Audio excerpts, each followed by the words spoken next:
Hey everyone, it's Alan Schimmel, and you're watching TechStrong TV.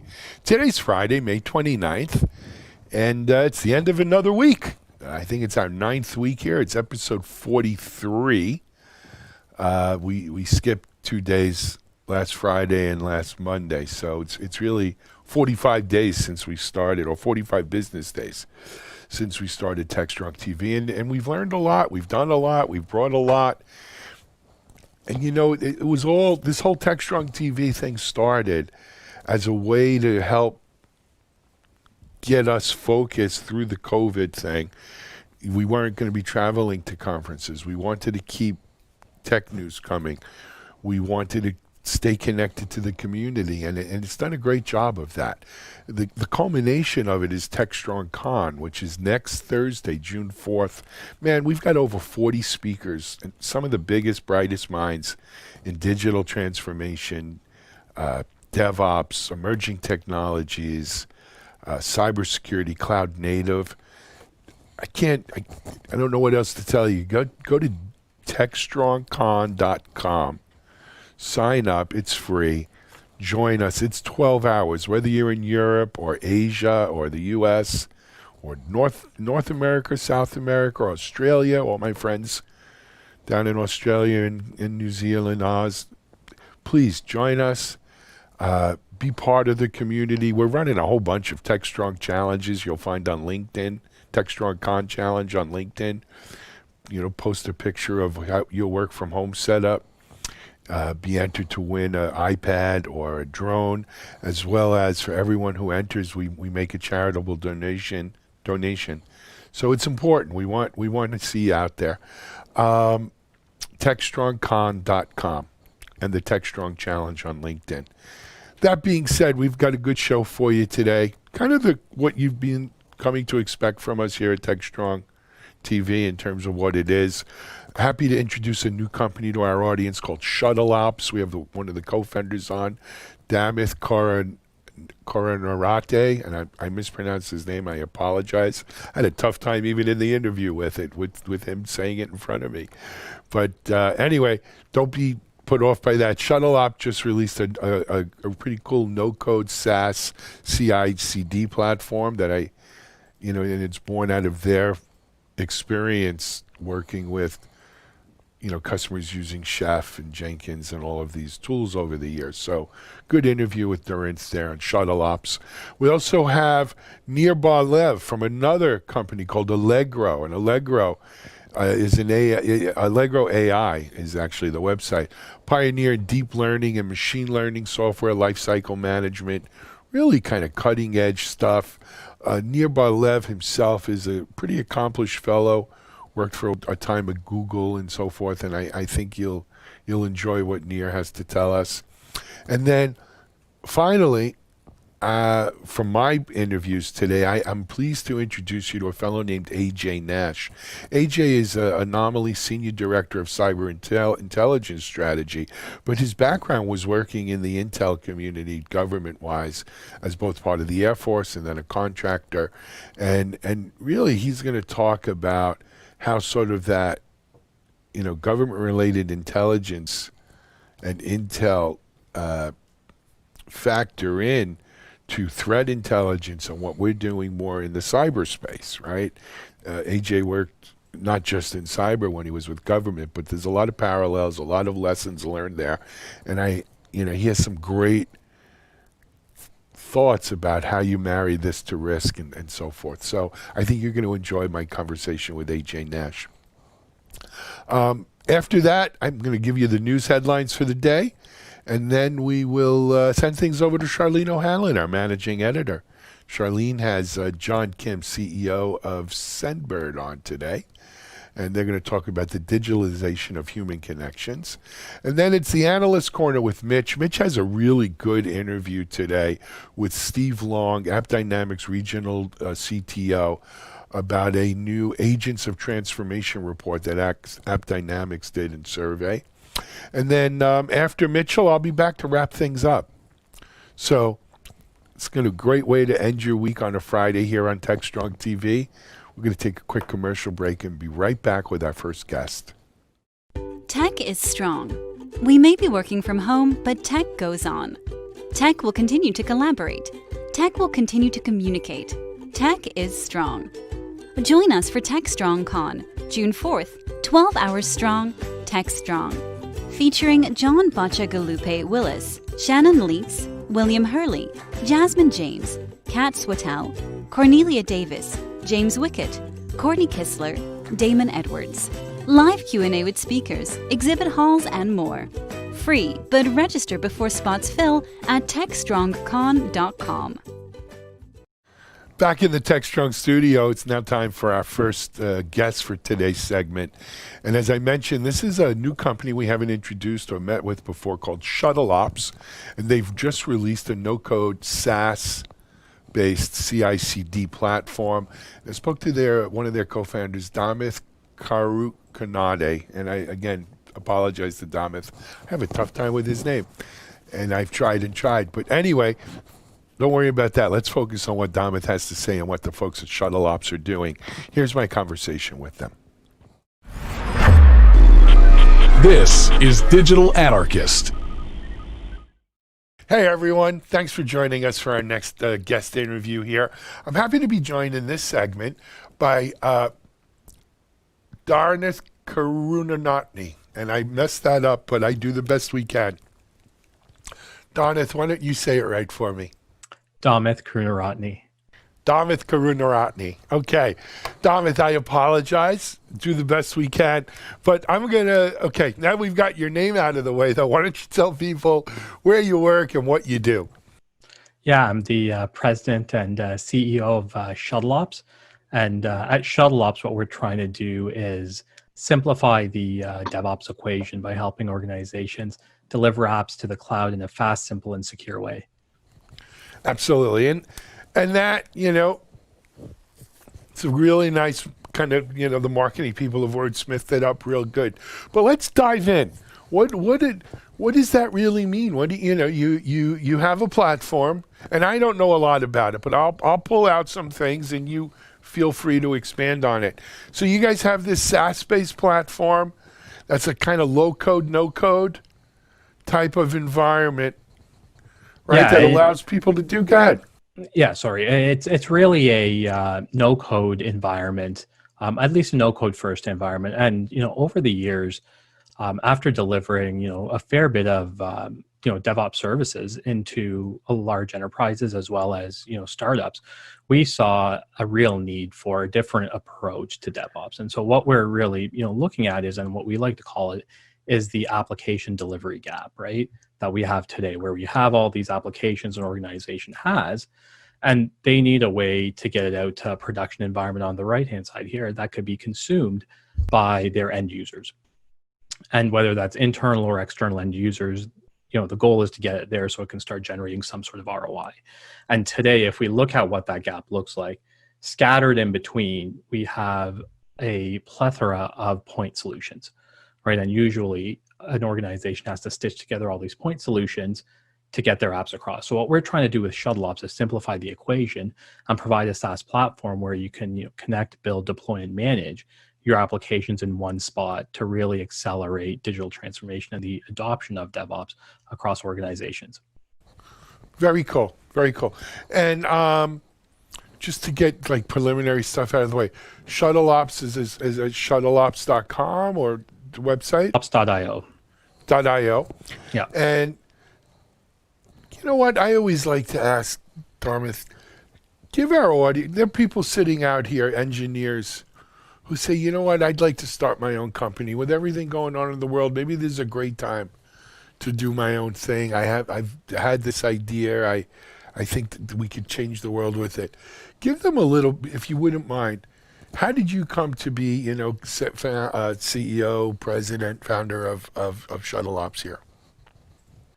Yeah, so, I didn't walk into this overnight, unfortunately. So it's been, I think, no one does. Yeah. It's been many, many years in the making, right? For me, like just going into my background, I started off, software development and consulting, typically for large enterprises, building out platforms, initially on prem, and then, it went into the cloud as clouds start to pick up.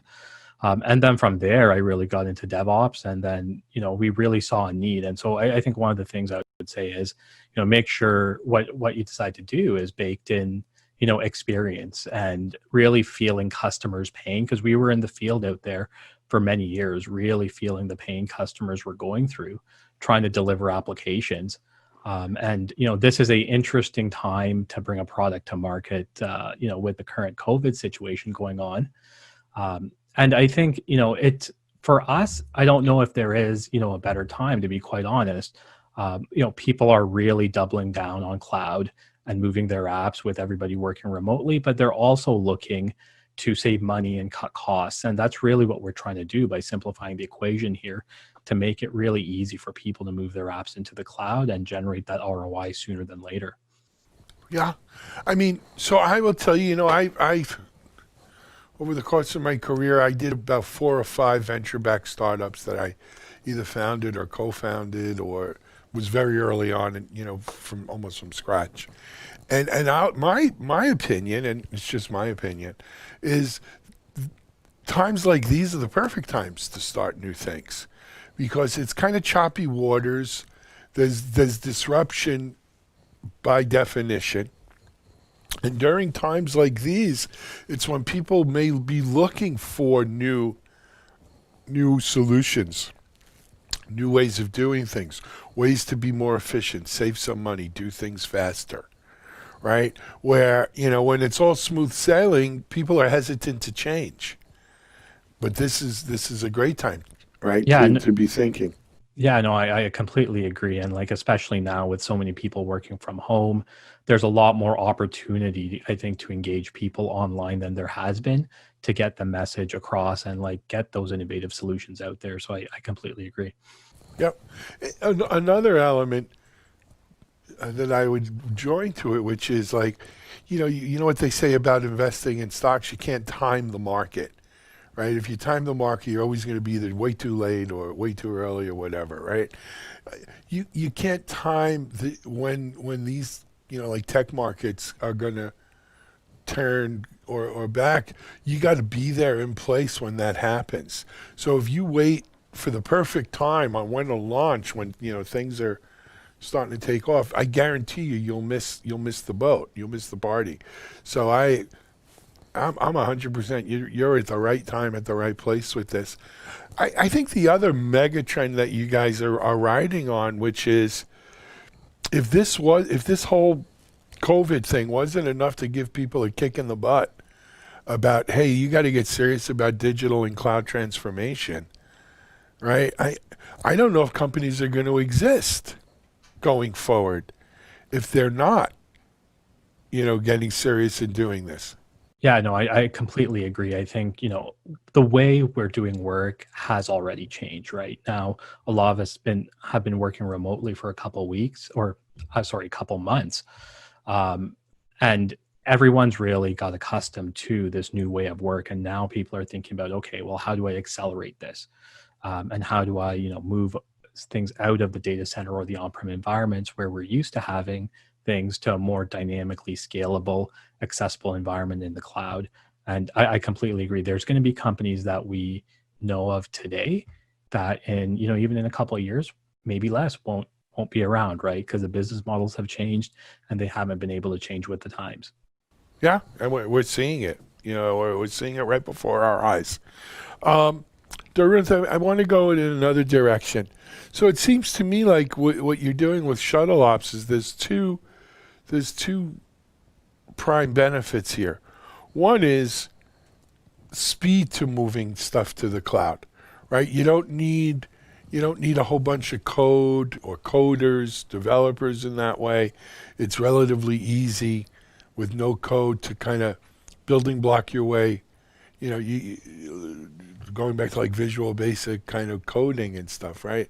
You didn't need a really sped up, not only sped up development, but it democratized, if you will, it made it a broader base of people.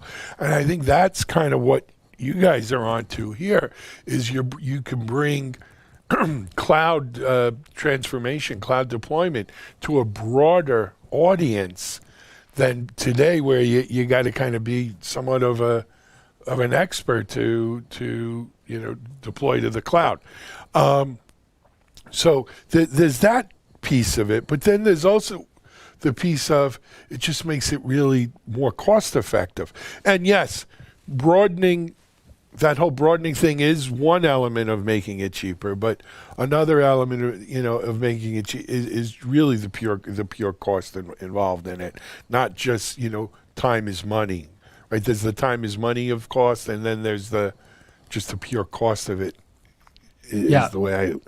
Yeah, and I think the other piece to add to that is, as an organization, where do you want to spend your money and where do you want to invest your funds, right?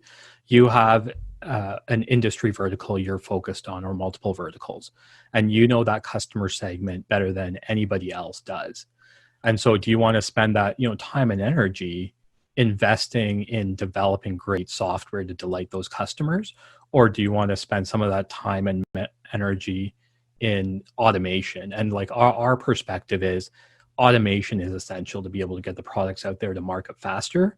But I think, bang for the buck wise, you should really spend your energy and time and money on delighting your customers. And that's what we really want organizations to think about, is like spend the money where it makes sense for you, where you can really differentiate and grow the business. And then we can help you, get there much quicker and a cost-effective way with shuttle ops. Absolutely. All right. From the technical point of view, is there anything else we want to hit on before I have some other areas I wanted to talk about? But I want to make sure we hit really technically. Does it work across cloud platforms? It works across cloud platforms. So we support AWS, Azure, GCP. One of the things we really focus on too is being able to package COTS applications. So one of the frameworks we support out the gate is called Chef Habitat by Chef Software. Sure. And that really allows users to take apps, whether it's in-house or legacy, or vendor bought COTS applications, and package them and get them out to the cloud. And I think, there is a desire for organizations that have these legacy apps to try to get at data centers and move them into the cloud, right? Get off old operating systems that are end of life and no longer have support into a modern one without doing that rewrite. And so, there's a really, convenient way with the Habitat framework and the native support that ShuttleOps provides to do that. That's excellent, man. Really, really cool. It's good to see Habitat being used like that. We talk to the Chef folks pretty often, obviously, and I'm glad to see that it's incorporated into this. It's a great thing. We're very excited, and before even ShuttleOps, we did a lot of work with Chef just on the services side, and so it's been a long-standing relationship we have with them, and they've been great in this whole process. Cool.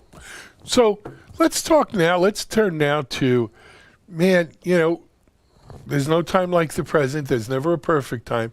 You're launching ShuttleOps. How are you getting the word out to people? How do you get out to the community? Maybe the same way you would, non-COVID times, or is there something special you're doing now? Give us a little insight. Yeah, plans have changed. Like before COVID, and maybe if I take a step back, like this all started almost a couple of years back, right? We never planned to launch this during COVID. That was not in the cards, and then things happened, right, and we kept moving forward, right? That's what you gotta do. So in terms of getting to market and reaching the audience, initially we had a much more aggressive events roadmap planned out. And so some of those events have completely gone away. Some of them have changed to virtual. So so it's really been about, engaging our audience where they're at. And a lot of that is online right now. So we're using, the standard methods of, social outreach, but we're also attending online events to get the message out there, participating in interviews like this one. Definitely helps, right? And, absolutely. And also that's what we're here for. And we do appreciate that, and working closely with partners like Chef Software as well. They have a helps. virtual. Chef has their virtual. Well, they went from ChefConf to to a virtual, but it's not really going to be ChefConf. It's a different kind of thing they're doing because I've spoken to them. Are you participating in that? Because it's not as big as like ChefConf would have been. It's a different kind of thing. Yeah, so we have 2 members of the team giving talks this week, and I myself will be speaking next Wednesday. Very so cool. We're definitely fully engaged in that. Good for you guys. Who would you say the target is there? Is it the hardcore developer, or does the hardcore developer say, no, I like to do the coding, the cloud engineer? I want to, to me, it's, so I'm old, right? Let me say that. There was a time where there was this huge friction between like IT folks about using a command line versus a GUI, right? A lot of people hated the GUIs, or they resisted the GUI because it made them less than they felt. Who is your customer here? Is it the GUI command line argument all over again, or something else? I think we will see some of that. I would say, our target audience is really developers. There's a section of it that's IT ops and a section that's actually business stakeholders. So let me start with the developers there. So for developers, it's really about having a way to quickly build and deploy your application, so you don't have to worry about managing that, and you can worry about developing code. So we're not saying, coding command line's a bad thing. We're just saying, let us help you focus on coding your app, right? And for IT ops, it does provide a single pane of glass into all the environments and all the applications, so you can much more easily manage it without actually writing lots and lots of code. And then for the business stakeholder, it's really about being able to align business processes to DevOps pipelines, right? And so what we've seen a lot is business alignment and technology alignment don't simultaneously happen, and there could be friction there, right? Just because you have a push button deployment doesn't mean your organization will allow you to do that push button deployment to production.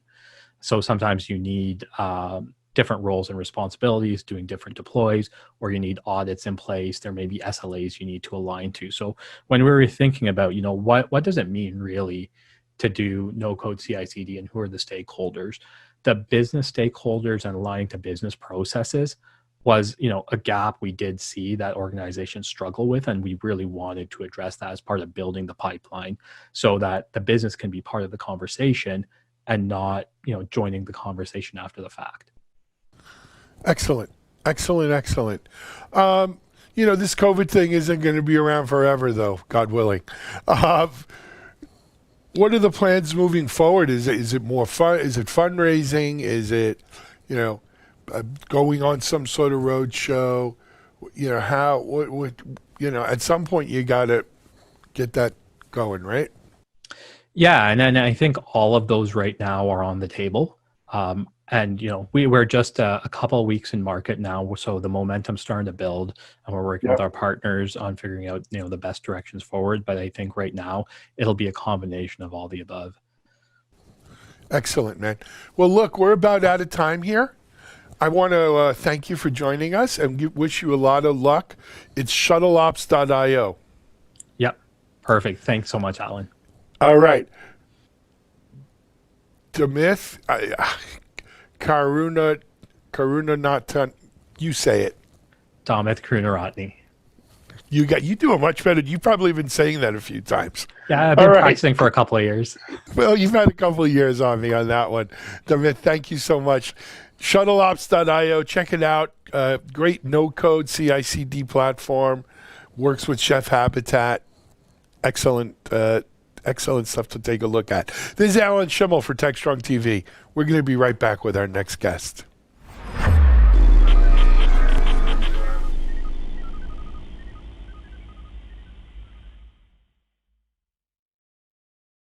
With the COVID-19 pandemic, it is important to protect yourself and others from spreading the virus. Prevention and personal safety is key. Here are the top ways you can protect yourself and others. Wash your hands often with soap and water for at least 20 seconds. Avoid touching your face. Practice social distancing and avoid high-risk potential people. If you are showing symptoms, stay at home. If you must go out, wear a face mask. Always cover coughs and sneezes with a tissue, or use the inside of your elbow. Clean and sanitize frequently touched surfaces daily. Together, we can prevent this pandemic.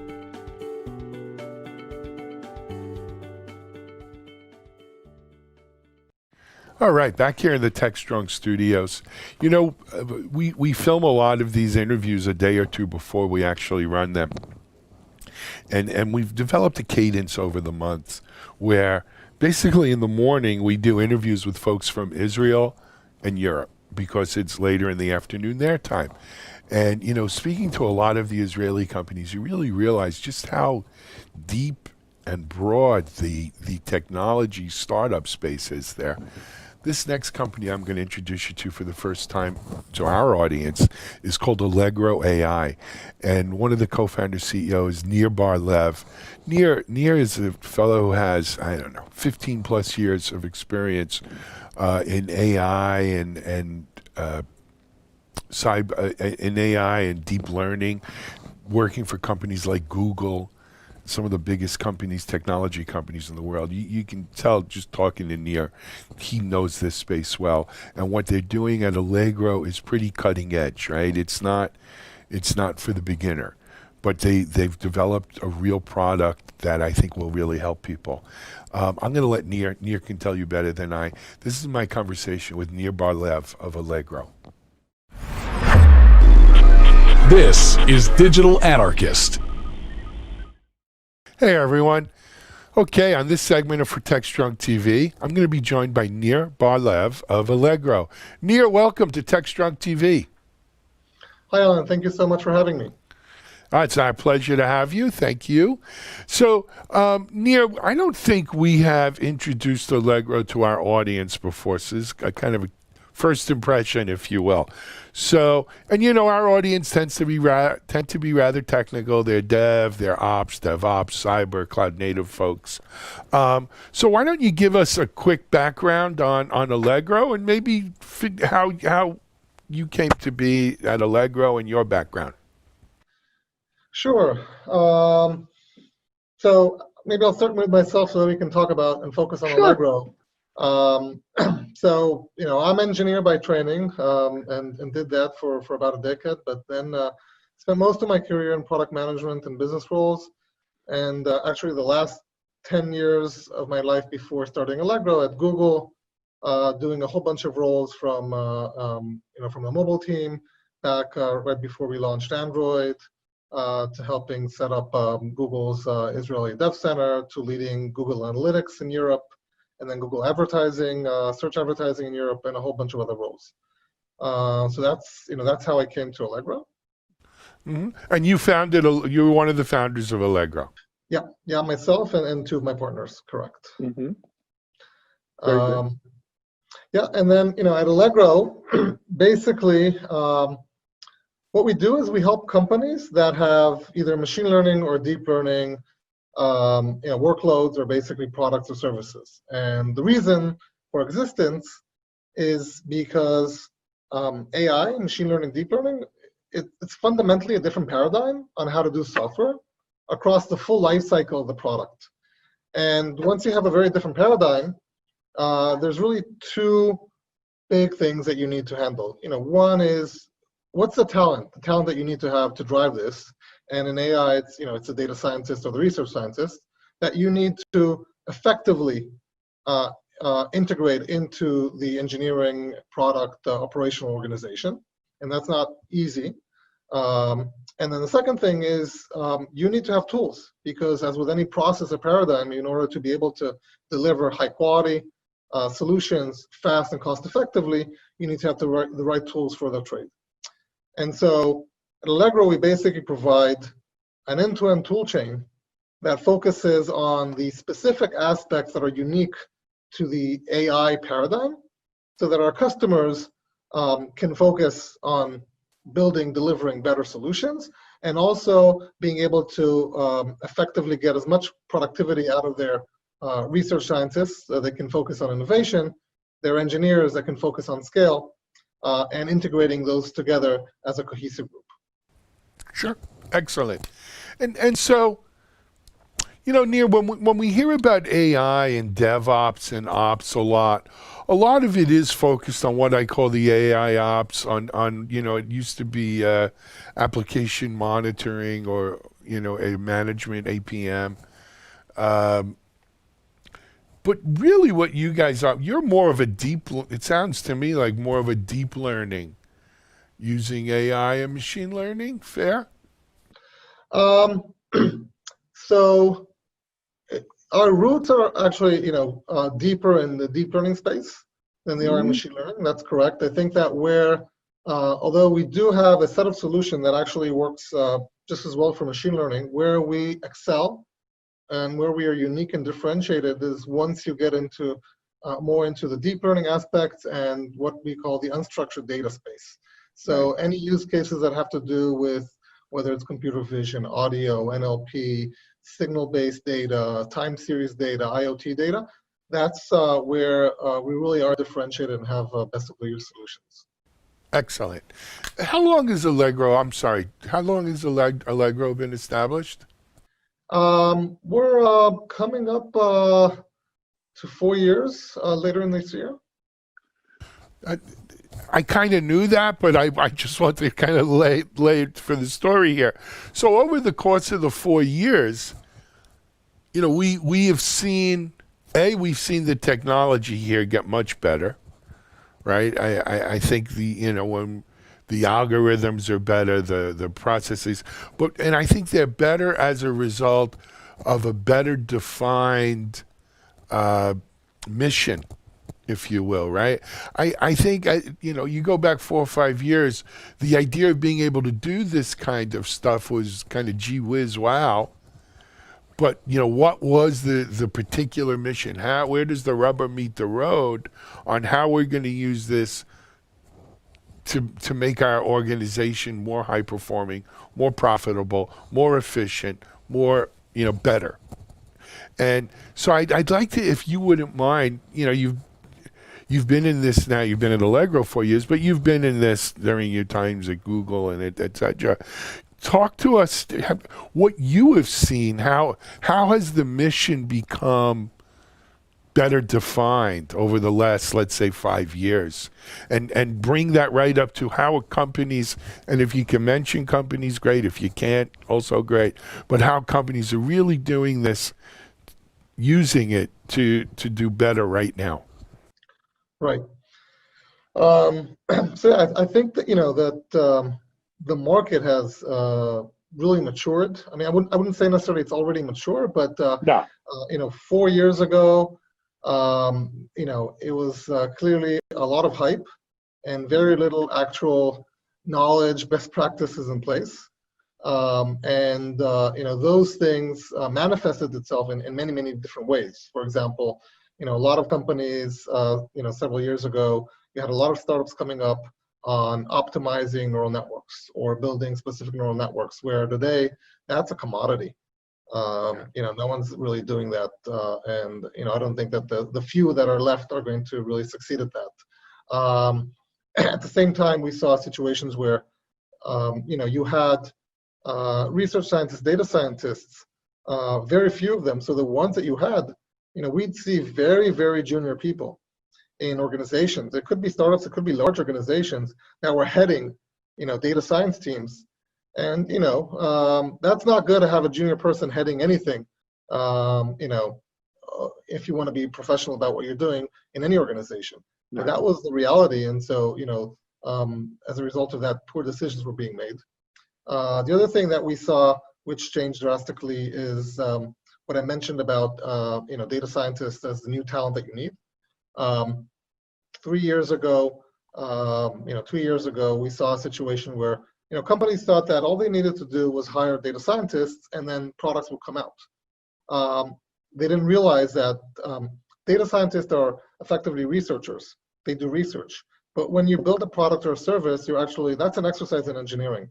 And so this whole aspect of how do you actually move from the science to the engineering was something that no one understood was even a problem, right? This is something that now everyone understands. That's another facet of what has changed. And then the tooling. 2-3 years ago, we'd go to potential customers and leads, and they would ask us, why do I even need tools for this? I have my TensorFlow, and all I have to do is, and that's it, I'm done. And then, and then later on, it was, oh, okay, of course I need tools, but what are you talking about? I can build this on my own in like 2-3 weeks, which was also, interesting answer.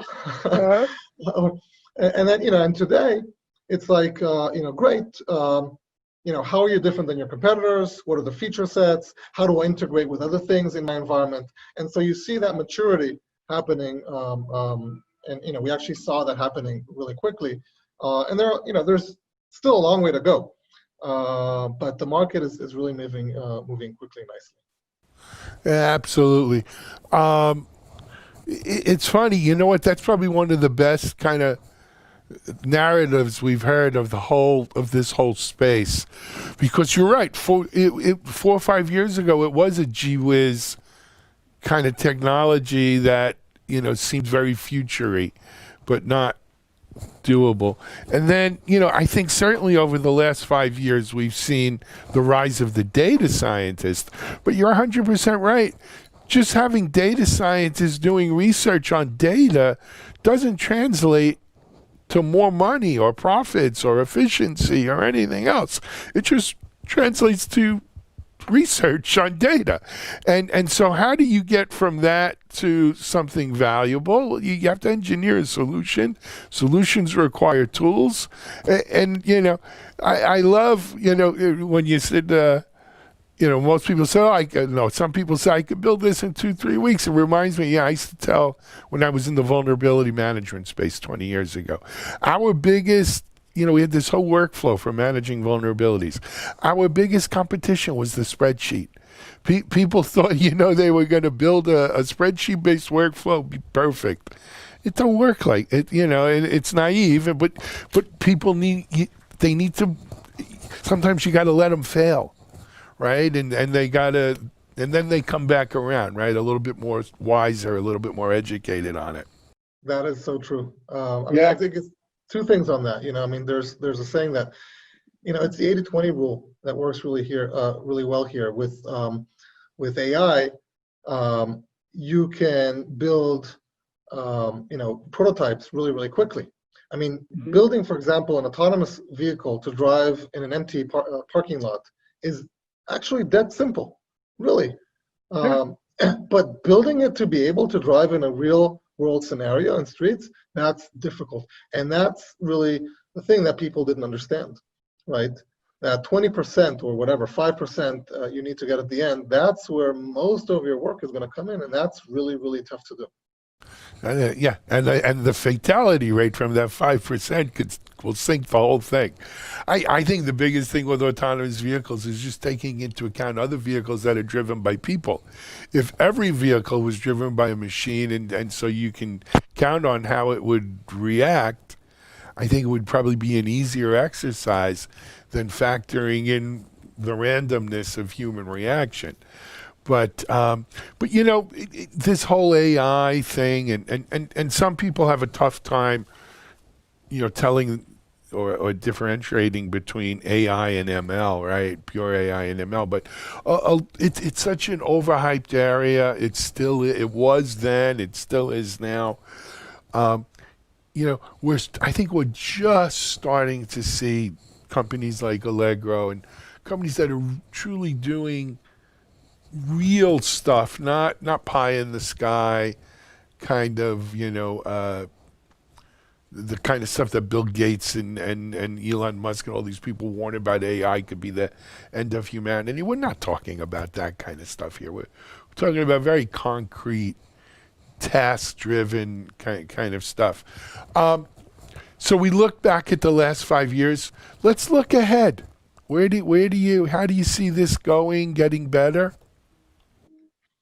So first of all, you're absolutely right. In terms of what we can expect is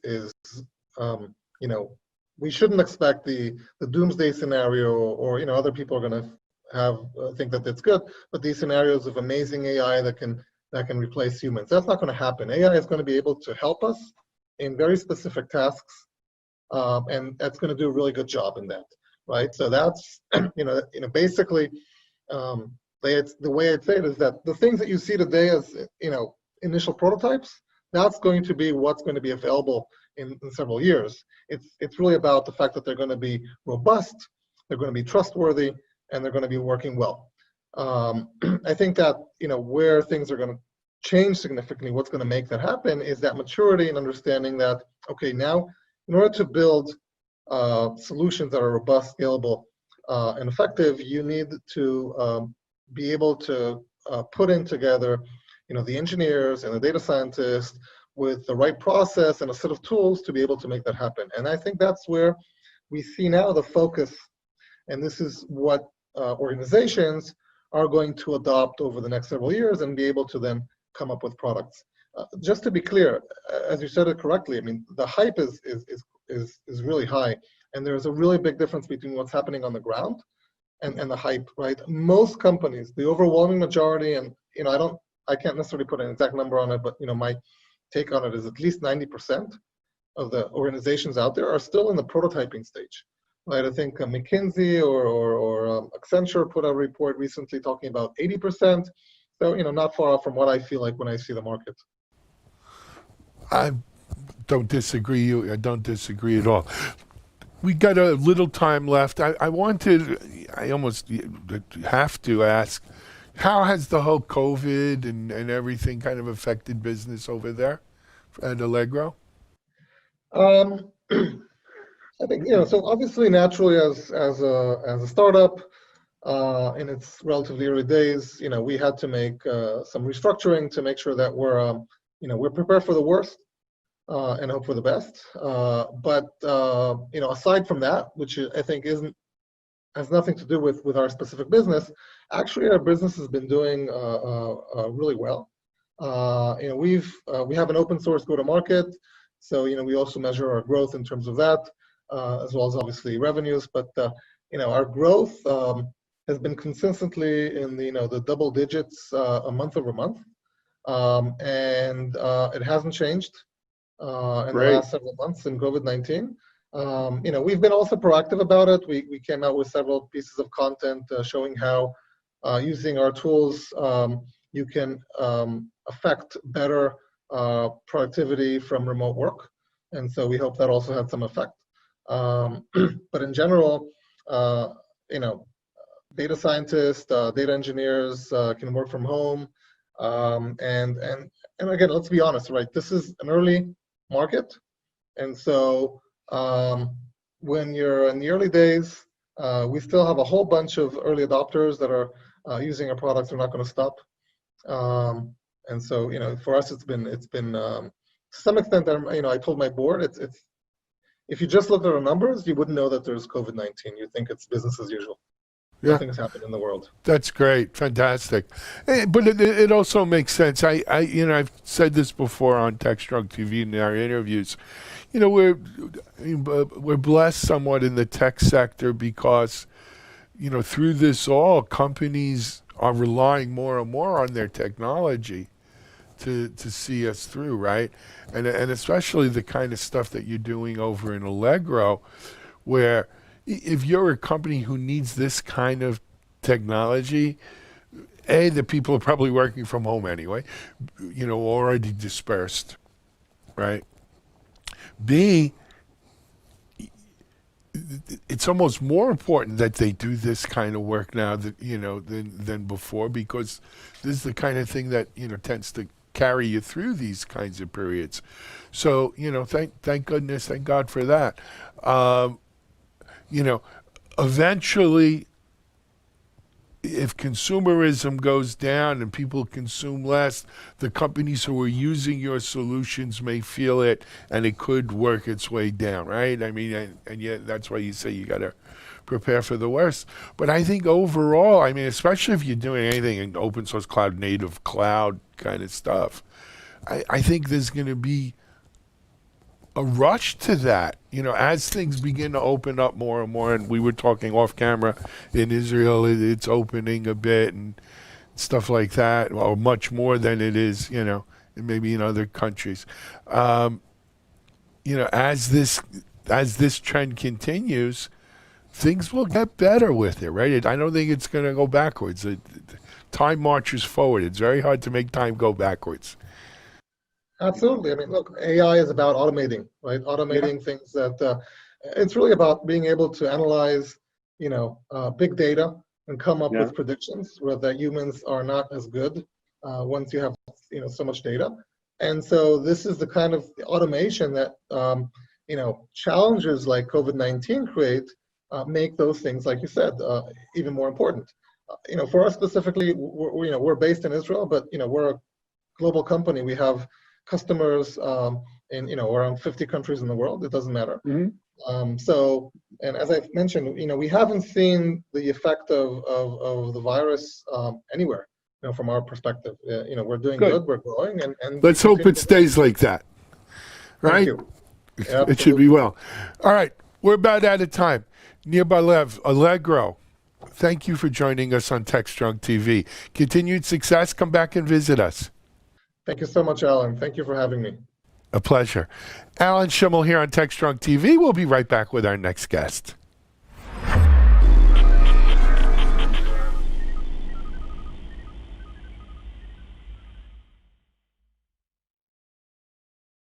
ContainerJournal.com is the leading online destination for centralized computing-related content.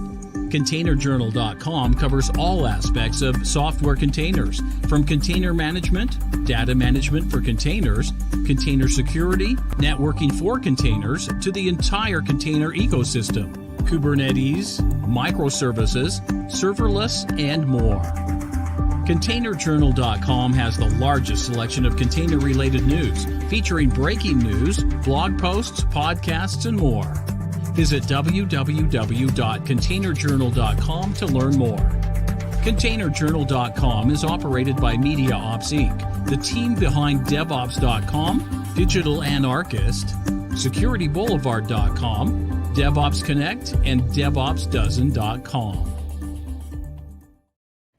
Okay, everyone, back here at the TechStrong TV studios. Our next interview is with a fellow I haven't had the pleasure of meeting before. His name is AJ Nash, and AJ is the Senior Director of Cyber Intelligence Strategy at Anomaly. Anomaly, of course, is a leader in threat intelligence and so forth. But AJ has a really interesting background coming from the U.S. government intelligence field. He was in the Air Force for a number of years, then as a private contractor. And so he brings sort of that classic intel mindset to cybersecurity threat intel. And AJ is really working on how does that manage, or how does that marry up to risk management? Obviously risk management from a cybersecurity point of view is just a little different than the risk management he was doing in general intel for our country. But a really bright guy, and I think you'll enjoy his fresh take on how he views threat intelligence and how it's all part of our bigger strategies. So here's my conversation with AJ Nash from Anomaly. This is Digital Anarchist. Hey everyone, it's Alan Schimmel. Back here for our next guest on TechStrong TV. And our guest right now is AJ Nash, and he's from Anomaly. Hey AJ, welcome to TechStrong TV. Hey Alan, thanks for having me. Happy to be here. Absolutely, it's our pleasure. We were talking off camera a bit, and wow, what an interesting background you bring to our show today. Before we jump into what's happening with Anomaly and so forth, why don't we give people a little bit of idea? Who's AJ Nash? Yeah, sure, happy to. So as you mentioned, I'm AJ Nash. So my position right now is I'm the Senior Director of Cyber Intelligence Strategy for Anomaly. As far as my background, I came out of a traditional intelligence background. I got about 18 years in the intelligence community. I was U.S. Air Force for half that time and a contractor for the other half. I focused in traditional intelligence, counterterrorism, counterinsurgency, countering trafficking in persons, chased war criminals for a couple of years, which was fun work. Mostly worked at the executive level, doing briefings and writing papers for executive leaders, briefing director of NSA, things like that. I spent most of my time at the agency or at Cyber Command. So I spent about the last 5 of those years were spent countering threats in cyberspace. And I moved into the private sector, and I've been out here now for about 5 years. And primarily my role in the private sector has been working with organizations to either build intel programs, or help them mature the programs they have, or in a couple occasions, I was involved in building programs myself. Excellent, excellent. What a great background, man. And thanks for all the. I'm sure you could tell some real war stories if you were allowed to, but what a great experience. Very cool stuff. Yeah, I was thankful to have the opportunity. Yeah, we're thankful we had people like you out there doing it. So, but AJ, transitioning from sort of an NSA or an Intel background to private sector like this, you deal with some things that are a little more mundane, perhaps not, right? Depending on what we're dealing with. But we've certainly seen over the last, let's say, 5 years, the whole threat intel industry, or it was a cottage industry at one point, under the whole cyber umbrella, and now it's become much more mainstream, much bigger, much more accepted and everything. But yet still, I don't know if I want to use the word immature, or maybe more art than science still. Talk to me, what are kind of your impressions of how threat intel is fitting in, how it's being used, where does it fit within the cyber organizations at most companies versus the general, beyond cyber, the whole business of C-level and what have you? Sure. Yeah, no, not to insult anybody, but I think immature probably is the right term. It's been interesting. Like I said, I've been in the private sector now for about 5 years, so I have seen a growth and maturity. We're getting there, but intelligence has been a professional skill set in the government space for decades. So I think we're a long way from catching up to the professionalization that we've seen in the government space.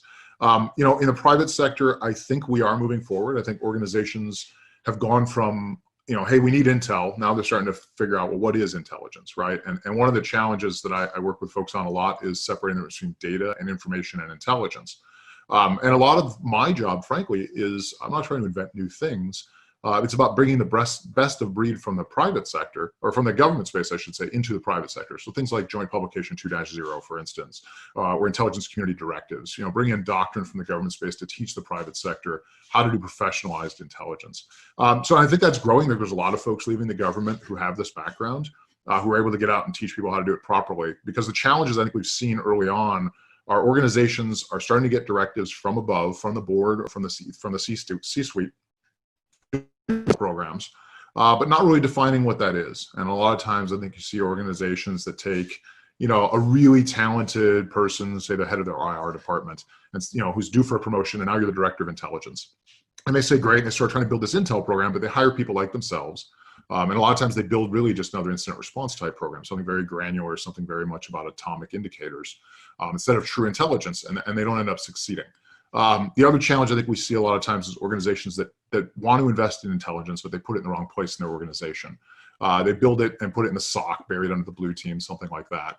And they're going to have a hard time with value. So, I tell people a lot of times with intelligence, the math equation I use is talent times access times time. So talent being people, obviously, you need the right people to do the work. Access means you need to have enough material, the right material, but then there's always some time factor. Organizations are going to spend a lot of money on these things. It's a reality. Talent costs money. People are hard to get. Good quality intelligence there's a gap there. Access, you have tons of vendors willing to sell you a lot of things, and you need a pretty broad collection capability. Much like the intelligence community has 17 agencies, the private sector, we have a lot of different vendors. So you need to figure out what you need for your specific needs, right? So when you invest all that money, I don't think it's a great plan to put that buried inside your SOC where it only supports your blue team needs, or maybe your red team needs, and maybe purple team, somewhere in that area. So I've encouraged organizations to look bigger, move your intel organization up, have it support your CISO at a minimum, maybe even the C staff. And you can start having discussions about, physical security and insider threat, which can also work with HR, right? You can work in your M&A organization, patch prioritization, obviously your blue team, your red team, your traditional SOC needs still. But now you're getting more value out of intelligence. So you're building more of a strategic approach to intelligence. So when you spend these hundreds of thousands or possibly millions of dollars, it's easier to get return on investment, to be able to document that, especially from a business case. Yep. One of the problems that I think we have, and it's not just in the threat intel space or intel space, it's in the larger cyberspace, which is when we try to go broader beyond the CISO, we don't do a good job of talking their language. Right? You're exactly right. Yeah, I think one of the things I've been trying to focus on, and I'll be clear in that I haven't accomplished this yet either. I think there's two languages when you get into the C-suite and you get into the board. They care about risk and they care about profits. Those are kind of the two languages I've assessed right now for these areas. I don't know that anybody yet has been able to measure and marry threat intelligence or cyber intelligence or intelligence in general with risk. To be truthful, that's one of my projects for this year, is I'm trying to get smarter on risk. It isn't a background I have a great deal of information on compared to the intelligence background. But I think the solution is going to be, how do we measure risk reduction? How does intelligence measure against that? And how do you do that in a quantifiable way you can defend, right? Intelligence right now is still very subjective. I think a lot of people see it that way. I've spent a lot of time telling people, you invest in intelligence for the reasons you invest in health insurance or a home security system. You're not going to necessarily be able to get the ROI measurements you would get out of, say, a firewall or endpoint protection, where you can do all the bean counting. This is more about how you set up your risk structure, how you set up your threat structure, how you feel comfortable, right? But that's not a sustainable way of measuring this. So I think right now there's a lot of folks, myself included, who are trying to find a way to tie intel to risk, because risk is the language of the board. And then the other piece is that goes with that is the business aspect of it. If we can reduce risk, we can improve profitability, we can improve our brand, things of that nature, right? So I think ultimately, to be successful, we've got to get to a point where we can explain to the board why, if you spend this much money, there's actually value in doing it. And right now, that's really, really hard to do. I think most are still looking at it as just straight cost. And the best argument right now is this is the cost of doing business in an interconnected world. And then there's a fear driver to that. You don't want to end up on the list, right? We all know the list. There's a lot of large companies on the list that have had major breaches. It's very easy to look back and say, if you only spent $4 million on Intel, you could have saved the $90 million cost of the breach. But long term, I think we've got to figure out a way to tie this to risk. And that's one of my pet projects for the year. And if I'm going to be really honest about it, I'm a little behind, frankly. It's a hard thing to do, and I haven't figured it out yet. It is, and you're not the first person to bang your head on that wall. But sooner or later, you'll either get a very soft head, or you break through the wall. So I'm not as well versed in, let's say, threat intel and intelligence, but I am well versed in trying to convey risk to C-suites, right? In my past lives, and I will tell you that even there's risk and there's risk, right? The language of risk they understand is actually very closely tied to profits. Yep. It's very closely tied to revenue, right? Because truthfully, they don't give a hoot about their reputation unless you can show how their reputation is going to affect their bottom line, right? And so going in there and talking to them about whether we should whitelist or blacklist, right, stuff, or why we need better SIM and log or what have you to lower risk because it's going to give us a 22% reduction in risk, is not the risk they know about, right? The risk to them is really, it's financial risk, right? And everything gets tied to that language of business. And it's, yeah, absolutely. Yeah, right? I think in cyber, we talk cyber, right, but we talk cyber risk.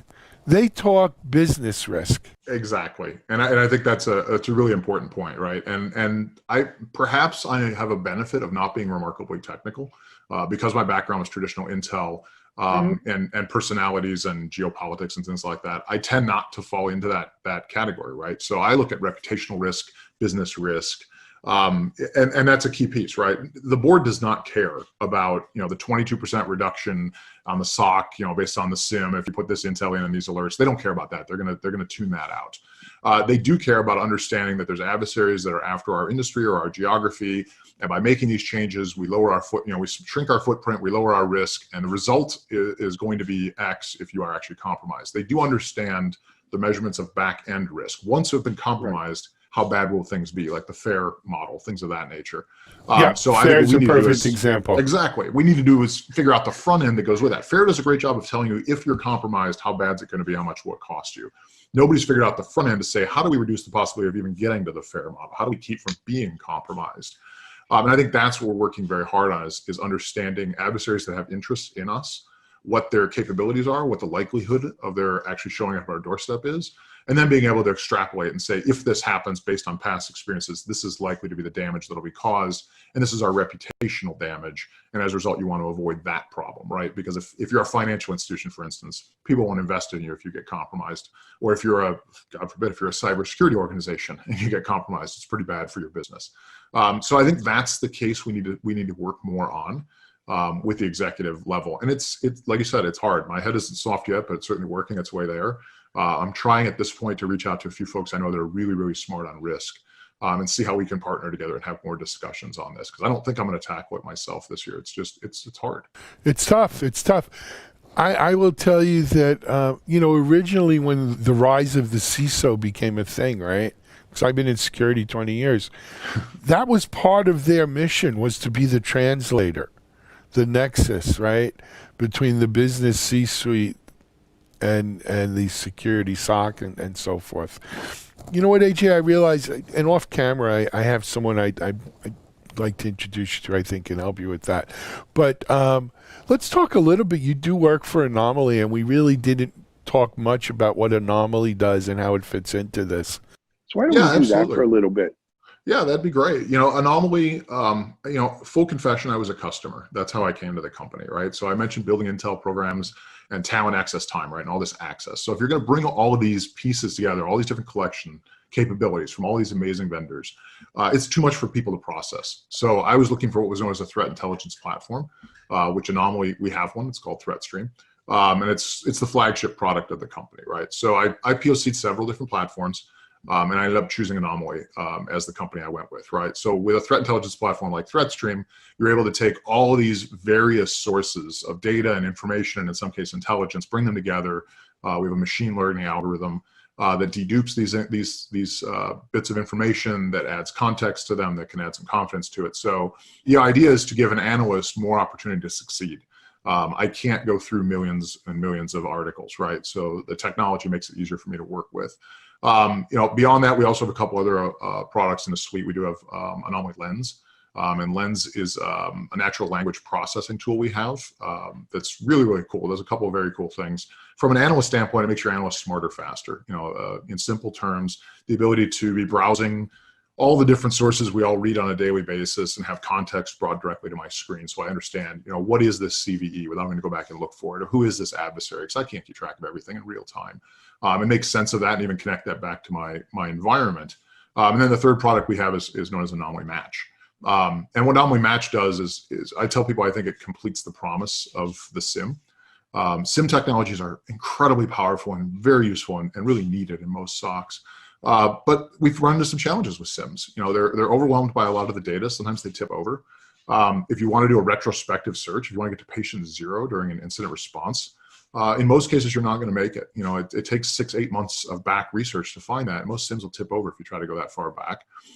Or people end up having to pick and choose what they even run through their SIMs. So a lot of organizations don't even run their email traffic doesn't actually go through the SIM because it's too cumbersome. And that's where a lot of your problems are going to be. So we have this platform that actually works with the SIM and does real-time matching of intelligence.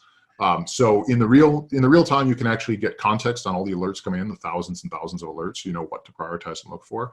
But also in retrospective, we can do a retrospective search for months or years, and it takes milliseconds to get accomplished. It's because we're only using the metadata. So what we can do is put people in a position where we can do a really, really quick search on that, and literally we measure it in milliseconds to seconds, and tell you where patient 0 was. It was this endpoint, this date, this time. Then you can go reach back and pull that full log. You know exactly which one to go pull and look for. So these incident responses where you have 15-minute calls or hourly calls, and the CISO's upset and everybody's chewing on your neck and it's really hard and it's stressful, and you're saying, well, we're waiting on the SIM to come back with an answer for us. We're still trying to find it. Those first couple of calls are really productive. So when you put that all together, it's a really great platform as a whole. It's a unified suite of products. that allows you to work with both the SOC and the Intel analyst, connect all those things together and give you some really solid solutions. So I'm really excited about it. I love working with our team, with our customers. And now part of my role is in the product office. I actually work with our Intel team to help make these products better. Because we represent, sort of our customer base. So we bring in that information back in, and then we're also testing things in advance to say, would this work in the environment? Is this an improvement? Is this good enough? So it's a really exciting time for us. Very cool. And Anomaly is ANAMOLI? That's correct, yeah. .com? Yep, anomaly.com. We're based out of Redwood City. So we're right there with all the tech giants out there. It's a fun place to be. It's a really good team. I'm really excited about it. And I'll put a quick plug in, as far as our credibility, our CEO is, he founded ArcSight. So he's the godfather of SIEM to begin with. And then we essentially founded the threat intel space, the threat intel platform space as well. So a lot of smart people, a lot of people better than myself, obviously. So I'm just excited to get a chance to work here. Very cool, man. So tell the truth, do you ever miss being back in sort of human intel and government and that stuff? Yeah, it's funny. It comes and goes. There's a lot of things about the government space I don't miss. But every once in a while I get a little wistful. True confession, I just started catching up on the show Jack Ryan. And it only took me a few episodes of that to go, God. Season one or season two? I've finished both now. Okay. Thanks to COVID, I'm home, so I get to binge watch a lot of things. You and me both.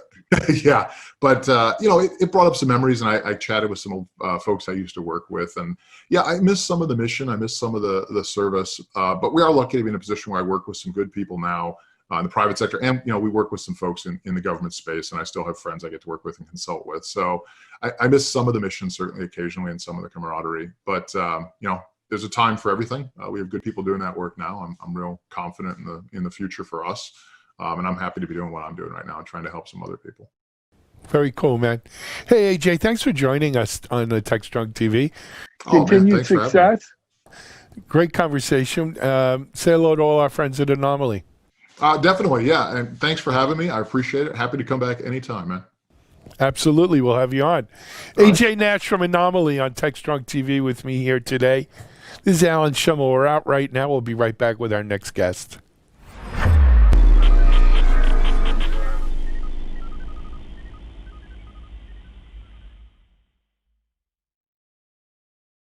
DevOps.com is the #1 online destination for DevOps education and community building. DevOps.com covers all aspects of DevOps, including DevOps best practices and tools, DevOps culture, DevSecOps, business impact, continuous testing, continuous delivery, and more.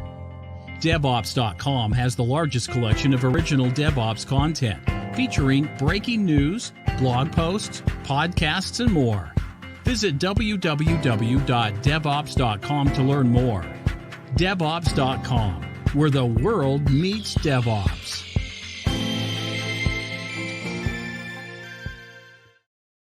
Hey everyone. Okay, it's that time of our show where we do our daily news review of some of the headlines, great articles over on Security Boulevard, Container Journal, and DevOps. Again, there's not an exhaustive list, but some good ones to point you in the right direction.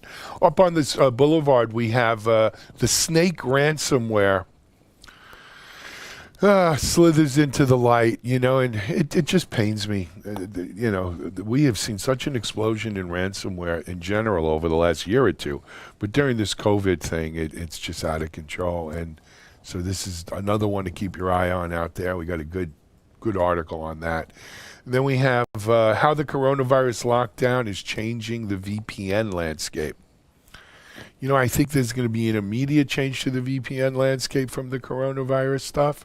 And then when things return to whatever a normal is, I think you're going to see a bigger change to the VPN landscape. But read the article. I think it's got some good stuff in there. Also, Dark Owl details ransomware strategies. So this is something, a lot of people say never pay the ransomware because you're contributing. They use the money for drugs, other illicit stuff, and you don't know if you're really going to be unransomed and everything else. I also know a lot of people who have paid the ransomware in Bitcoin or whatever because it just wasn't worth the aggravation to them. Read the Dark Owl report on it for strategies around it. I'm not telling you what to do one way or the other. I think everyone has to kind of make those choices. But here's what the experts are saying. Over on Container Journal, we have a report from Gartner's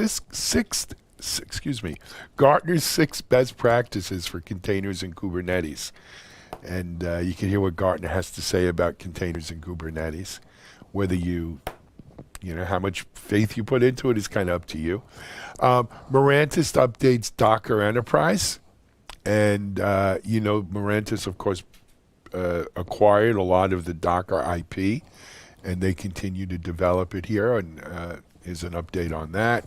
And then over on DevOps.com, we have as I think I mentioned this yesterday, Micro Focus updated the load runner testing tools, which I'm not going to say they were in need of updating, but it's good to see Micro Focus keeping those up to date. Circle CI, who's been making a lot of strides, updated their platform. Netify adds a plug-in to Jamstack. And also we have a good article on AppDynamics surveys see cloud shift. And for more on that, Mitchell's Analyst Corner interview today deals with that AppDynamics survey as well. So be sure to tune in to Mitchell and check that out. Of course, as I said, there's more on the sites. Please do check them out. But in terms of news, I think those are enough to get you started today and give you some good information. Now, I think we are going to go over to Charlene O'Hanlon, our managing editor. This is Digital Anarchist. Hey, welcome back, everybody, to TechStrong TV. I am Charlene O'Hanlon, Managing Editor at Media Ops, and I'm here now with Larry Wilson, who is the Senior Director of Innovation and Digital Products. I think I got that wrong, at Splunk. Hi, Larry. How are you? Tell me your title again. No problem. Thank you, Charlie, for having me on here. So yes, I am Senior Director of Innovation and Digital Ecosystems. Oh, I was so close. Digital ecosystems, you were right digital there. products. You were right there. Sorry about that. Well, I know Splunk is a big data company. You guys are all about the data. So, when we're talking about the COVID-19 pandemic and the work from home directive and kind of what happens next after folks start filtering back into the office, interested to hear what you have to say and what Splunk is thinking about when it comes to using data to kind of make sure that the environments that folks are coming back to are safe. So, what are you guys thinking about? I mean, let's talk about the role of data in kind of ensuring safety and security for employees returning to the office. No, absolutely. And obviously we're big believers in data, as are our customers. And we see that it's really an important element to really coming from a very darkness of not knowing what to do and actually starting to have the ability to set up some policies and procedures and some direction in that. I'll tell you that over the last 6 to 8 weeks, we've spent time with, 100 or so of our executives in all different types of industries. And first thing I want to say is this is an unprecedented, challenging time to be a leader. I know we throw that around a lot, that things are challenging or difficult, but I don't think anyone in their lifetime signed up to be a senior executive during a pandemic which threatened both their business and their employees. And as people work through that, right there, what we really see is the big fear is how do you keep your operations operating? How do you keep your operations moving and protect those people that are so critical to your success? And there's so many different concerns that have to be thought about. Privacy. Anytime you talk about data, right, you have to talk about privacy. Depending where you live, what country you're in, what state, there are going to be different types of regulations that you have to take a look at. You had economic disruption. A lot of these companies are coming back to work for a while and they haven't been performing. And so doing more with less is greater than ever before. And then you have, different types of things. The most important thing, of course, is employee confidence. Employees, irrespective of what regulators tell them, what we're hearing from these customers is if their employees don't feel as they can be safe and then they can return safely back to their family, they're not going to come in, right? And so it's really this very complex, intricate issue that no one has really seen. And what we've really been focused on in talking to them is kind of learning about how data can help, like I said, start to move that process. And it's the type of data that they've already invested in these technologies. It's things that over the last 10 or 15 years that they have at their disposal, but now it's putting them in a different context to really address this issue. So what are we talking about when we're talking about this data that they have on hand? And I have an idea, but I think it's it's probably going to be something that's very surprising to those who are listening. No, you're absolutely right. There are some things that the people invested a lot in security, right? And physical security. And those badge access systems that people use, those can start to give you clues and help you investigate where a person might have gone across your 30 building campus. So again, if you try to help a leader move from a binary decision of I'm shutting down or I'm staying open, perhaps there's a medium ground somewhere based on the data that says, hey, maybe we don't have to shut the whole thing down. So that's one example. Obviously, Wi-Fi, everyone has to have Wi-Fi in the office, right? And so you have a bunch of Wi-Fi connectors. Those can provide indicators, again, of where people are, how groups of people are there. There's little simple things like smart automation that's gone into the buildings that tell you whether or not if you're ever in a situation where the light goes off when no one's there for a while, that's just a sensor that's measuring something, right? And that measurement can tell you, hey, you know what? This room hasn't been occupied for a while. Maybe we don't have to clean it as often. I mean, there are lots of clues and investigation when you piece them together can help with your decisions and your policies. So what about things like HVAC systems that measure air quality, things of that nature? Are those also the type of data that you're thinking about? Those can all, again, be clues. And I think the key is that right now is most of that data that we're talking about here is all kind of in silos in different parts of your organization. And it's really, if you're trying to get a full picture, it's kind of piecing these things together that really starts to give you the ability to investigate off the board. I personally think HVAC, I'm not speaking on behalf of Splunk here, I personally think HVAC is going to see more innovation than anything else because of the airborne nature of the virus.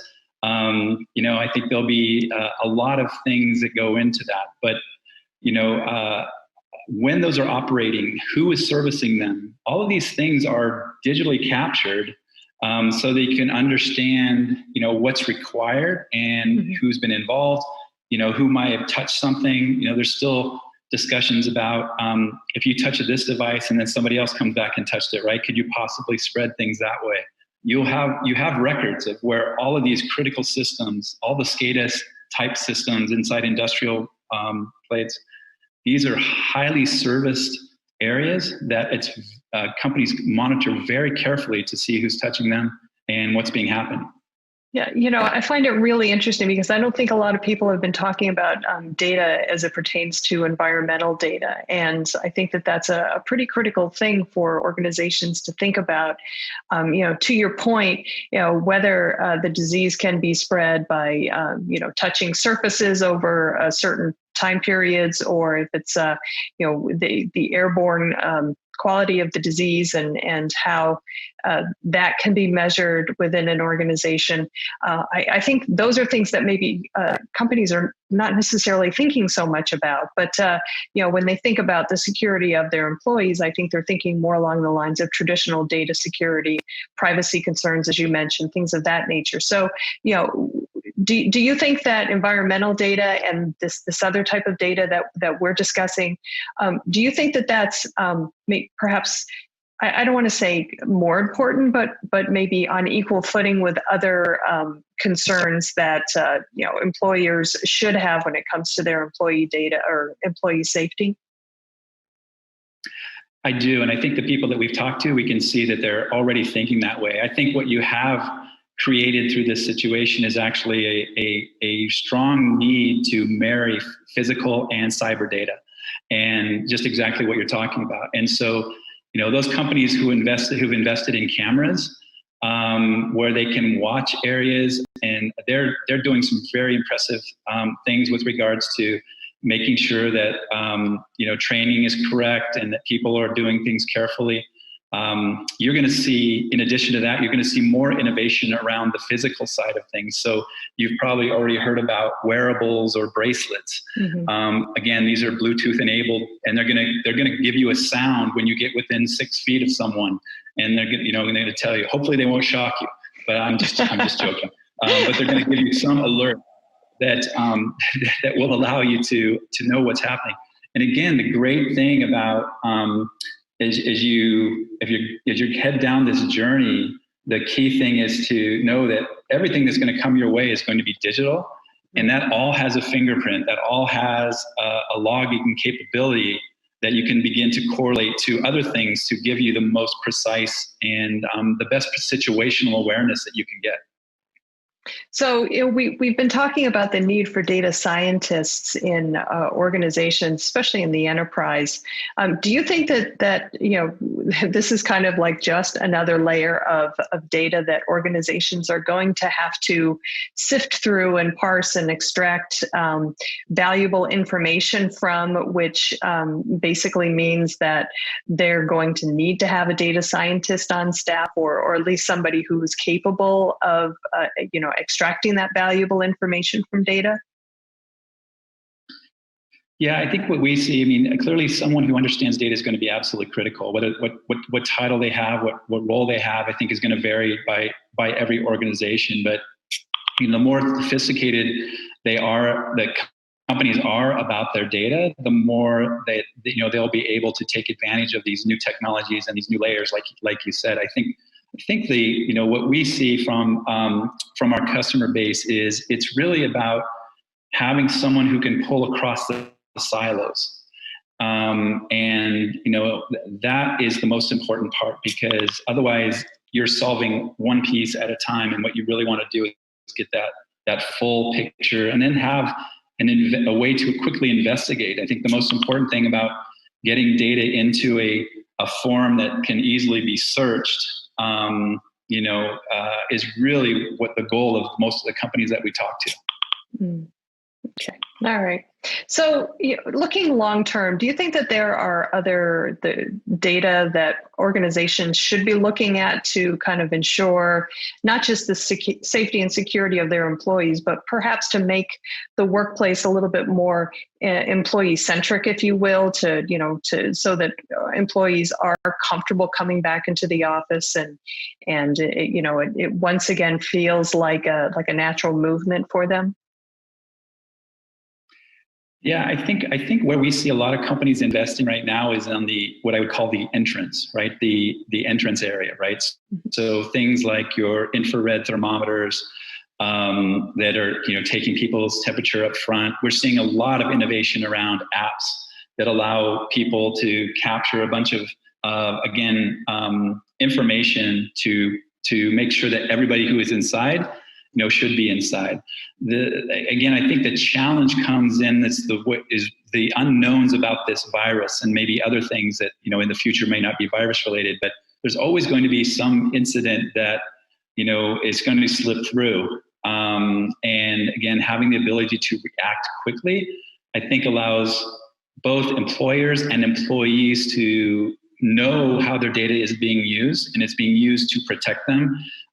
So I would say the most important part that people are thinking about from a data perspective is how to really use something that can be very quickly articulated as valuable and highly valuable and secure to their privacy. I think that's where you're going to see a tremendous amount of the efforts underway. And we're talking mostly, the only thing I'll say, Charlene, we're talking mostly about kind of our customers who are more enterprise or campus-based. Mm-hmm. Then you have the whole other world of retail or higher education where you're not, it's a public environment. And so now you have a whole different set of issues and discussions that are going on where, there's new technologies there that are going to be innovative as well. And, having two just out of college age girls myself, I know that the phone is the most ubiquitous thing. So figuring out how to just track phones is definitely the way to go. Excellent. Well, but they don't actually use the phone to talk to them. They just, text. And yeah, I have a college age son myself, so I know exactly what you're talking about.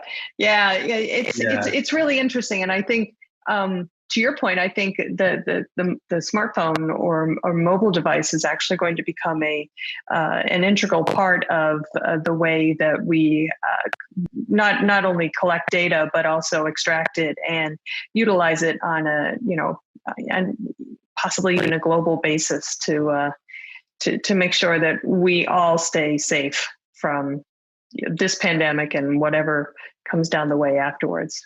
Interesting stuff.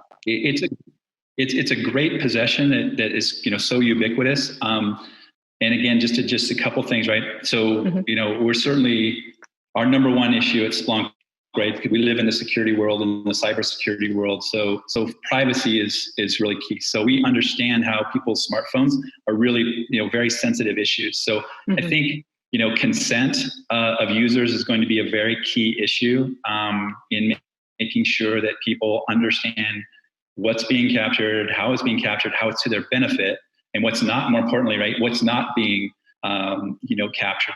So that level of detail and communication is going to be very critical. Again, flipping it back over to the campus environment, a lot of organizations don't allow their folks to take cell phones into the workplace. So, there's always this balance, which just underscores the issue of, right, there's not a 100% coverage model that you can really look at. And so what we're really looking at to tell our customers is, look, take an inventory of what you have. Do we have good badge data? Do we have this? Maybe you can embellish what you already invested in, and then start to figure out, start to look at what you can see from that information, and then start to figure out where your gaps are, and then make sure you make logical investments that can all just kind of help continue to fill those gaps for both, like you said, the physical side, as well as the operational side of the business. Interesting. I think this is definitely going to be an ongoing conversation as we move into this brave new world that we're now entrenched in. I don't think we're going to be changing too much, and definitely not going back to the way things were. So we'll have to see, I guess. So, but Larry, thank you so much for. Yeah, exactly. So. But thank you very much for taking the time and talking with me about this. It's a fascinating topic, and I'm looking forward to future conversations with you about it. I appreciate your time. Thank you very much. All right, great. Thanks. All right, guys, stick around. We've got lots more TechStrong TV coming up, so stay tuned.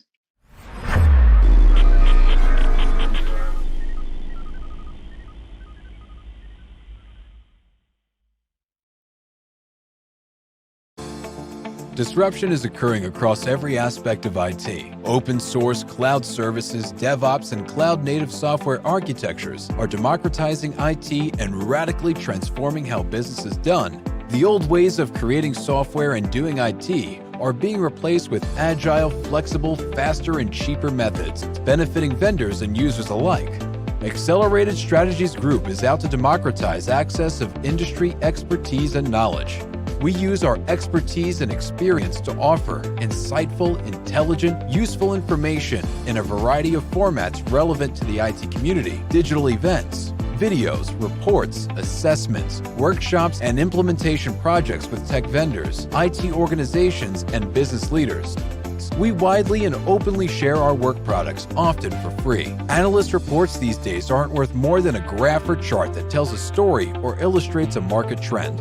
We work with developers, DevOps teams, cloud architects, security engineers, and transformation leaders most every day, creating and implementing transformational strategies and technologies. We're not just thinkers, we're also doers.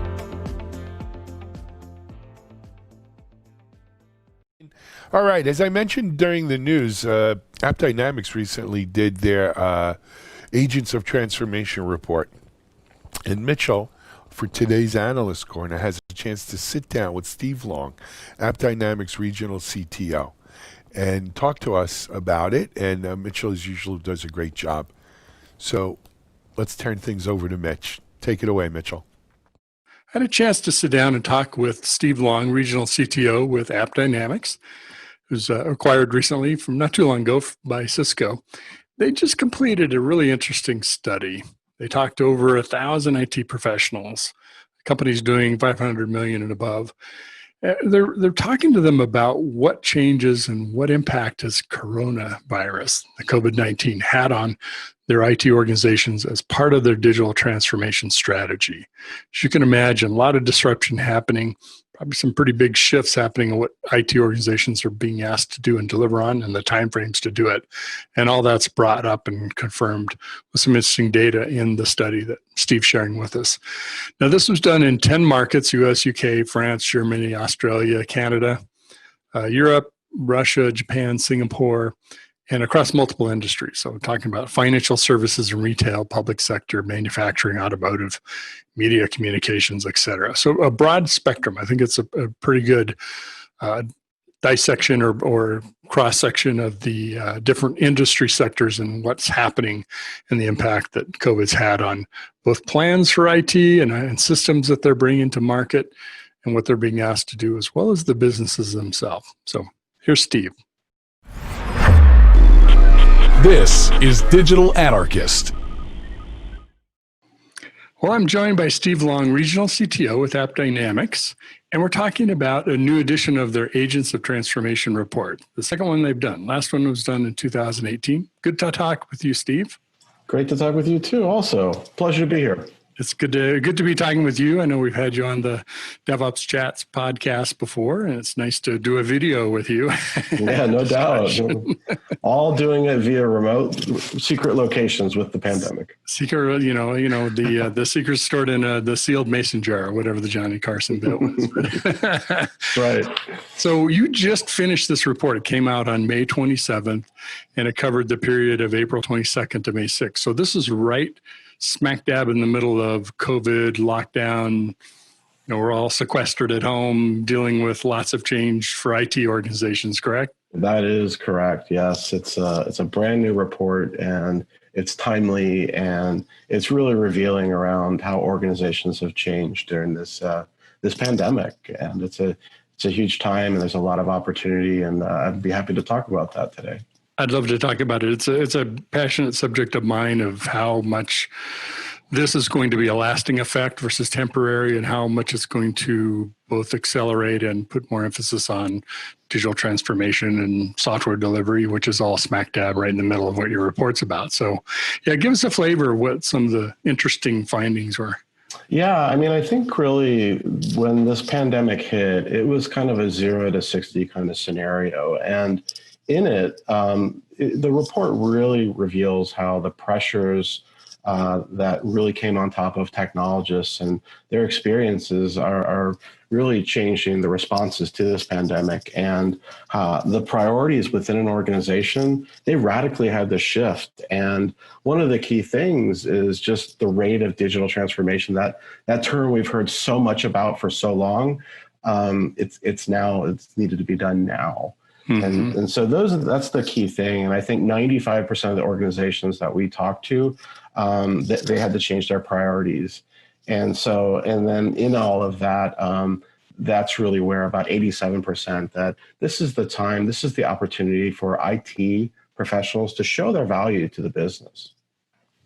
You sound like me. That's one of the things I like to say is this is the time to prove all that investment in DevOps and new tools and cloud transformation applications, all of that. If it's ever going to prove it's worth its weight, now's the time to do it, right? Yeah, and at AppDynamics, I think it's fair to say that we believe that the application performance, it's kind of the new brand loyalty.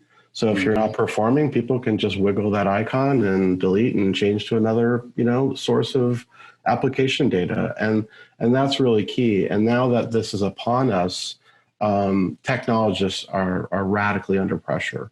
And that's really from everything from, mobilizing their workforces to, work from home to support the business, as well as, more dependence on their networks and their applications, and then being able to see even security issues down the stack, all the way to the application, and in some cases having to take on new roles and responsibilities within companies. Mm-hmm.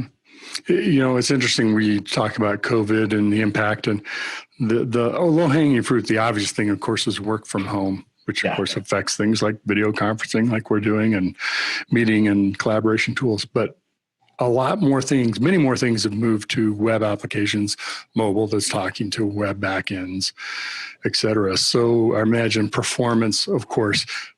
Define performance for us, because that can be looked at a couple different ways. It isn't just how fast the web page loads necessarily. Yeah, no, it's true. And so the way we look at application performance is all the way from the edge, the mobile device, maybe what network they're coming across, and we can see that. And then into and across these public or cloud networks. And ultimately, most companies are in a hybrid situation where it's, any one of the big, cloud providers into your own data center that might be running virtualization. And then above and beyond that, tapping out to these SaaS providers. So performance can mean any point in there. And I like to say it's no longer a needle in the haystack to find your problem in your performance. It's now like a needle in a needle stack to find the needle that's the problem in the performance. So performance can... Especially as much as they're interconnected too, right? It's rarely a standalone application, doesn't talk to anything else. Yeah, so that's a general way for me to say performance is at any point in there that has any type of degradation. And whether it's latency or error, doesn't matter.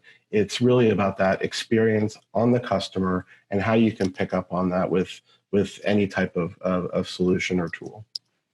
There's some interesting things in the report. It talked about, yes, the additional pressures. I think it was 81% said that's like some of the biggest change they've felt in maybe their career at that company, but also the timing of how things are getting done, both projects being approved as well as things happening in weeks and months instead of maybe quarters and years.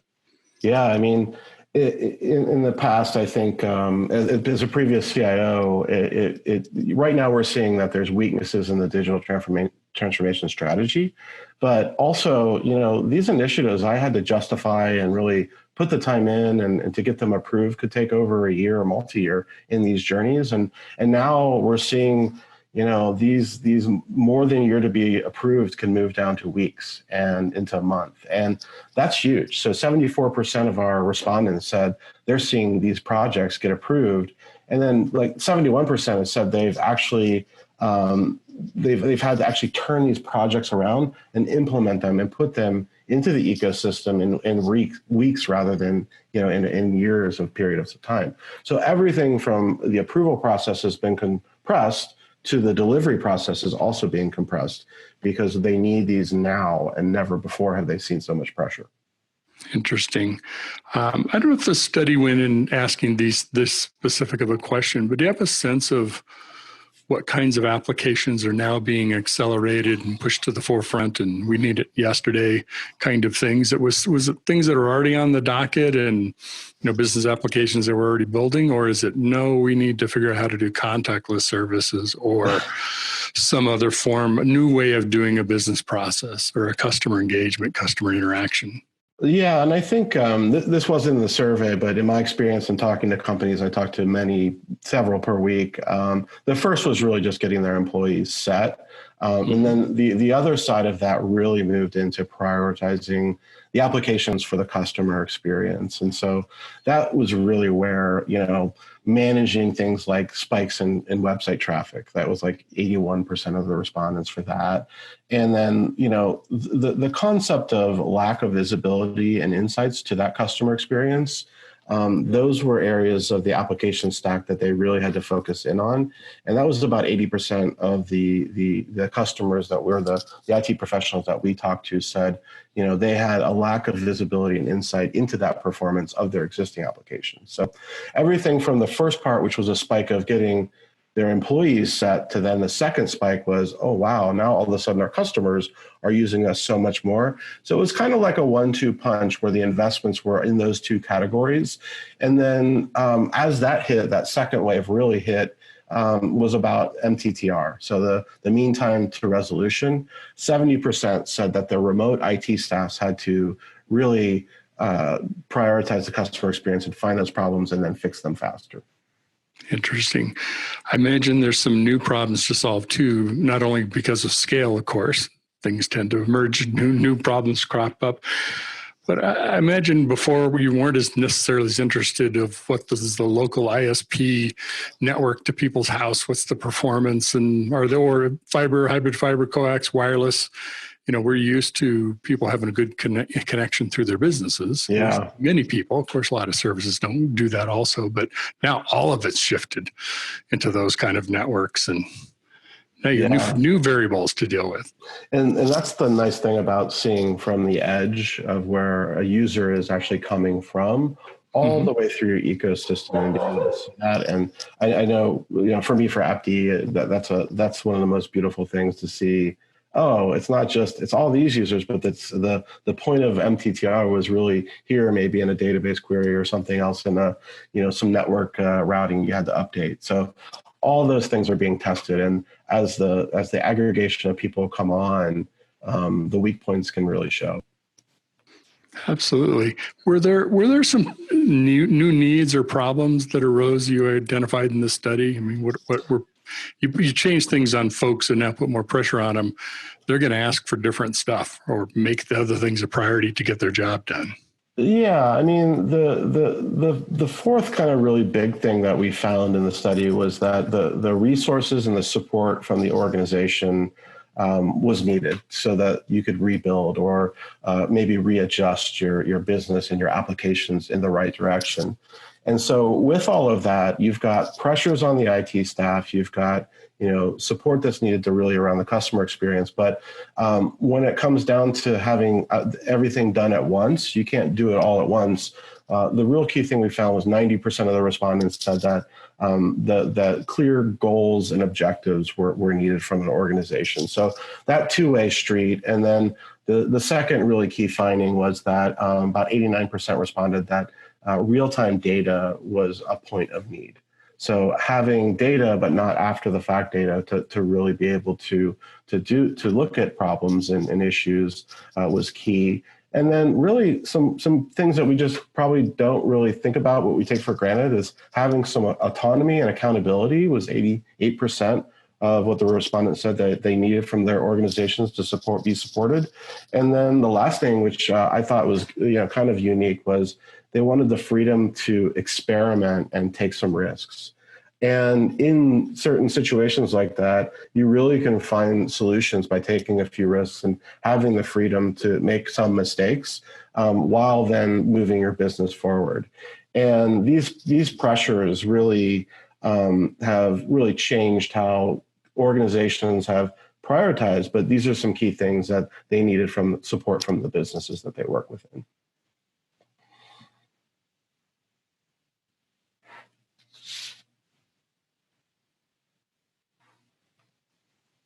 I can't hear you.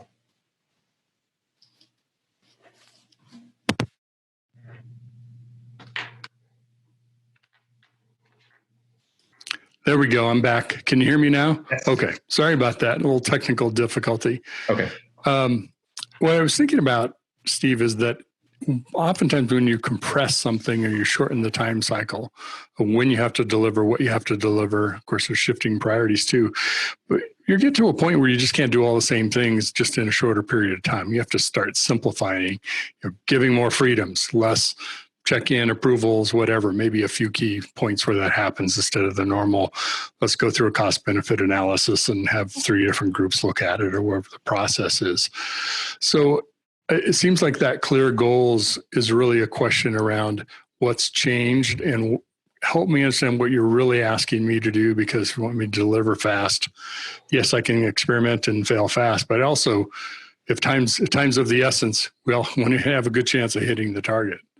Yeah, and I think the feedback was that if the professionals get that clear objective and goal, what they found over 80% of the time was that their response from the IT perspective or those IT teams in this pandemic has really positively changed the perception of IT in their particular business. So when you service those kind of resource needs and objective needs from the company for these professionals, you really do get a better perception of IT. And that's why agents of transformation is a concept, is that, in the next 10 years, we really need half of all technologists to be an agent of transformation, looking at the business, helping them look at metrics. And that's why, when you hear that they need clearer goals, once they do that and they can perform, it's a resource that you can't go without ever again, because technology is the lifeblood of most businesses. And that's shifted dramatically, from as long back as we can remember till now, that your phone is the center of your world. And if you use 30 apps in a given day, and one of the first things you do is open up your phone, then these IT professionals, if they can perform, they're the most valuable resource, and they're viewed as a very positive force. In the past, I know that hasn't always been the case.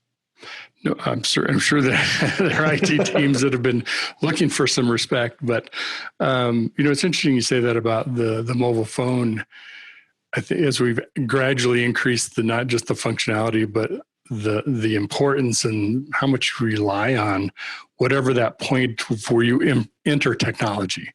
If it's your phone, if it's your computer, your tablet, a kiosk, that's your perception of performance from that point forward. Doesn't matter if it's all way somewhere else in the network or back end system or something going on the device. Yeah. You don't care. It's the whole thing isn't working. The entire stack, as you refer to. Yeah, I mean, the access to data and insights and the ability to make smarter decisions. It's really, it depends on the company to have the right internal structures, the right culture, and really to have close support from the strategic technologists and the IT professionals to make businesses successful. Mm-hmm. And I mean, that's the day of the pandemic right there. It is. I remember going back always, first LAN I deployed, and I got a customer support call. They said the network was down. Well, it was something with their computer, nothing to do with the network, but to them, that was the experience of the network. I'm curious, talk a little bit more generally outside of this study, the role of application performance and the data and the insights that you get from doing performance monitoring and MTR analysis data that you might get from that. Is that starting, or has it already moved from sort of an SRE role, operational role, into other parts of the organization? And if so, what ways are others using that data? Yeah, and that's a great question. Some companies, I think, if they haven't started, they know they need to get there and get moving. The others that have started a while ago and are in a more mature state of DevOps and SRE have quickly realized, and we've heard it before, it's the DevSecOps, that kind of model. They're now able to look at, APM in a way that's performance of their application. But if you can really bolt on the business metrics to that, you've got a technologist that can speak the language of English in terms of performance and business. And that's powerful, because it's very difficult for business teams to really speak technology. So that's why this concept of agents of transformation, if we can get, IT professionals to speak both business and technology languages and really merge those together, it's a powerful discussion to really show that this was the impact, or in a good way with a release, or maybe in a negative way with a release. And this is what the dollar amount that achieved from that, which business teams are thirsty for, and technology teams, as they do the biz, dev, SecOps, and really, really push that envelope, you're seeing that even with our product, we can put business metrics on top of performance metrics. And that changed my career in the past, where I could actually say, yeah, this is what happened with that release. And that was powerful. And, if you have one of the larger retail customers as a B2B customer, and you made a change and it went south, you could actually show historical trends of where it went, when the release went, and what happened. And that's just not an issue or an action around a problem. That's just a change in maybe the way you did UI or something like that. And that's why having technologists, SRE, is so important these days, to really look at that, give them the right tools in real time, and having the right data to be able to make really good understanding of what's happening in any given business application. When you think about the world we're in today, where we're deploying software multiple times a day, multiple times an hour in some cases, you can't wait for the customer to call, so a ticket to be opened, or maybe someone in the ops team who recognizes the network's getting overloaded. Well, meanwhile, that means the experience for the customer is just, gone the other side of the cliff. Oh, yeah. When you're doing things quickly, what do the business folks want to know? What do your business partners want to know? What's happening? How's it going? How are the customers doing right now? If you've got real-time data, you can tell them before they ask. Here's how things are going. Implemented this new release, and we have tools like Canary. Right? We can use Canary to test scalability of deployments before they ever have to scale to try to head off. And I would assume APM kind of data is going to be extremely useful for that as well. Yeah, and again, it's you can have a lot of granular data, but if you don't have context of what's happening with, call it the application, that makes it really hard to find and fix problems. And then above that, if you can bolt on business metrics or what kind of money or whatever is happening within the business function is happening on top of that performance, maybe you make something more efficient and execute faster, that could have an uptick in sales or an uptick in time it takes to approve and authorize an insurance policy. So we're really seeing companies using the advantage of having things like our business intelligence on top of performance management, application performance management, being so key. It's a game changer, and it really kind of puts in perspective. There's also a lot of tools, that you can do in the early part of the processes of CI/CD pipelining and code coverage of testing. And we like to bring all that together with our partner program also to really say, no company has one tool, but if you have tools that can work with each other and do it in a way that's going to help your business, and that concept you brought up of SRE and DevOps, it's very powerful, and I think it's a great place to bet and place information to those technologists. And I know that's why we always come back to agents of transformation. Mm-hmm. I wonder too, this is just speculation, with the change in behaviors of customers, go expectations, and the customer experience expectations that we maybe had 6 months ago, they could drastically change. People's reliance of something that's now changed, gone fully digital, let's say if you've done that as your service, or maybe it was already digital, but the amount that it was just as easy to call somebody, and now you don't call the bank, right? Because they're too busy. So that web app, that website better crank and be, humming at a super high performance, or guess what? Your view of that provider, that service provider, bank, or whatever it is going to drop really quick when now that's your only option. Yeah.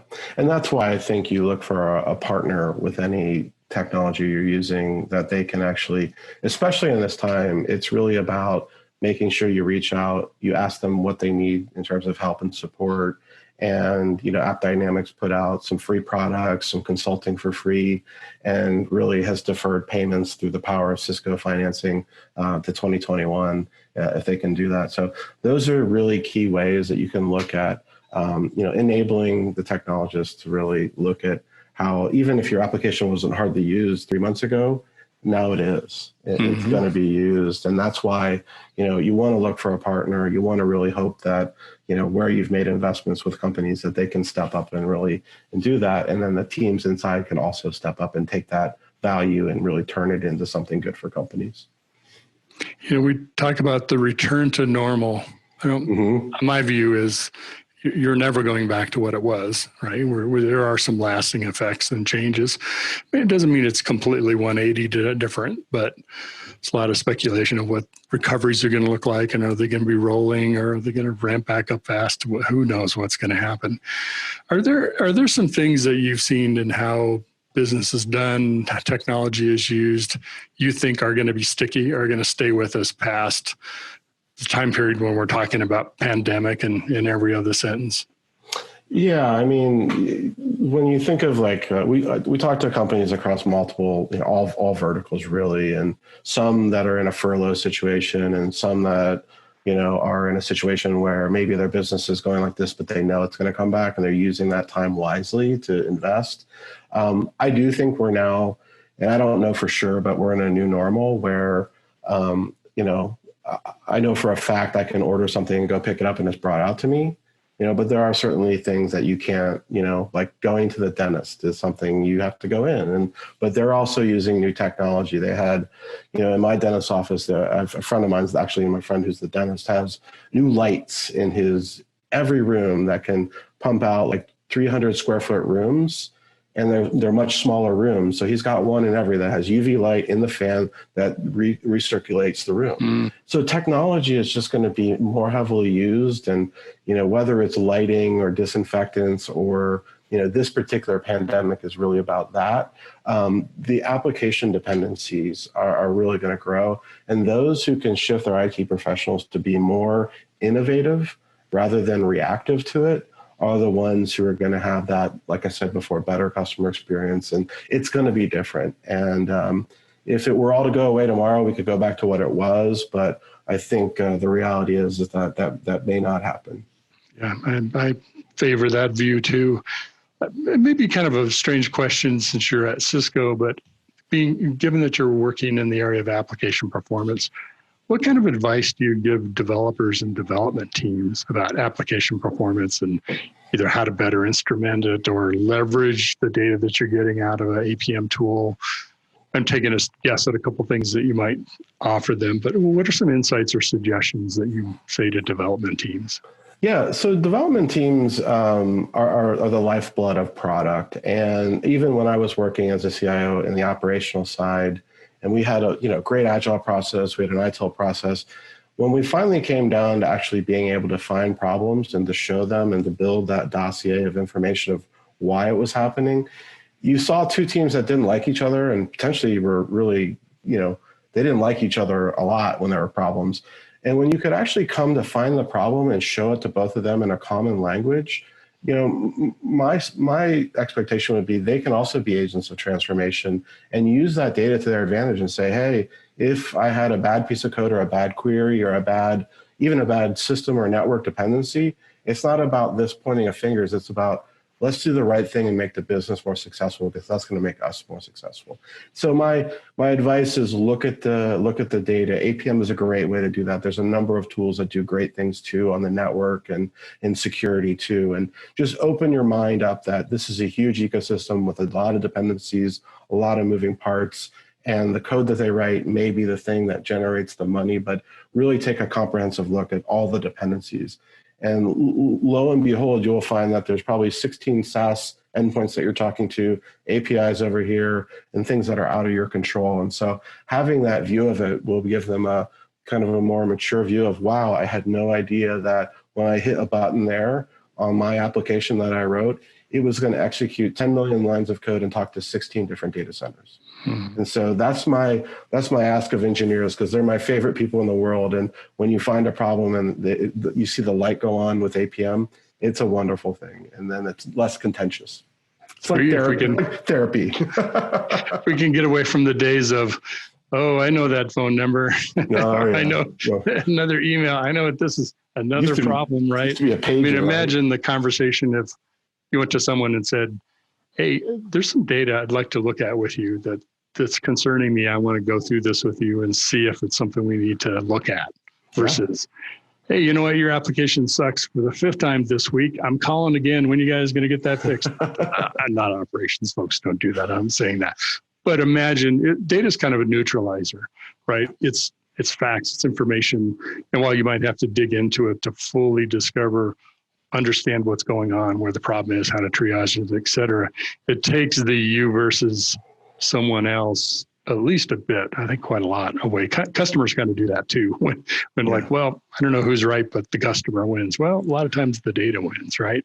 Yeah, and I actually think that when you see an engineer, like going to your example, come into like a NOC or an operations team with their laptop open and go, hey, I got a problem here. I'm going to be fixing it. Here's the bug. Can you just register it? Because I know you're going to come to me. It's like, oh, thank you. Yeah. Or the other way around. Hey, we've got a network thing and we put the outages up. And then the last one really that, we kind of talked about before is business teams coming in and saying, hey, could you build me a dashboard around this next release that's coming? Because we're going to add this new widget here. And And we're like, yeah, sure. And we get it all ready. And so that's where you begin to move that maturity from reactive to proactive. And as you go up that maturity kind of model that everybody puts one out, Gartner has a nice one, that's a way where you can actually materially see how you're able to make teams work together better. And, I'm passionate about that. I mean, there's some huge insights to gain from APM data combined with SEO, usage-based data, geographic location, all kinds of stuff, especially when you instrument transactions, interactions, and not only performance management, but also the usage kind of tools, analytics for web applications. You can actually watch business journeys and see, a session is created, where do they all go and what happens? And those are valuable, and those are key pieces in App Dynamics we tout. And when you can actually take a customer from a place of, I didn't know they were taking a path through our site this way, and then realizing that's a money business journey, and these are the business transactions. I want this business outcome. You just solved your product or your business team's answer to their question always is, what are they doing and how are they doing it? And they can't see that as technologists or if agents of change. We can show them that.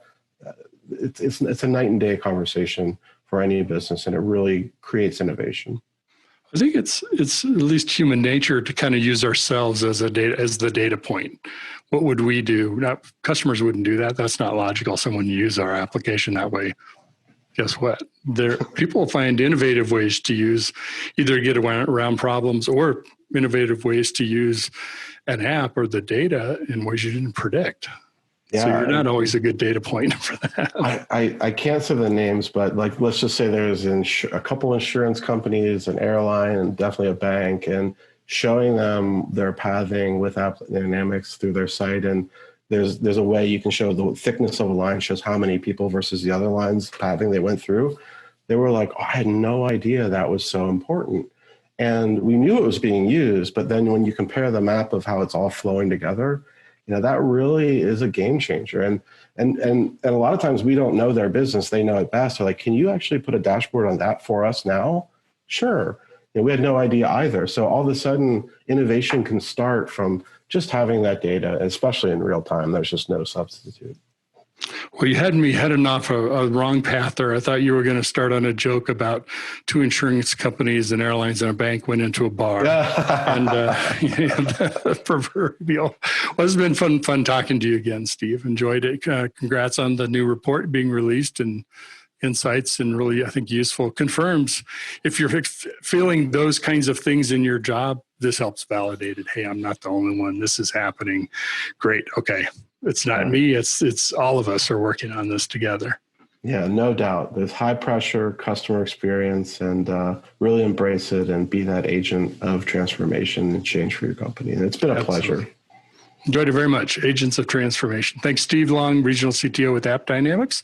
Hope to talk to you again soon. Wonderful. Thanks.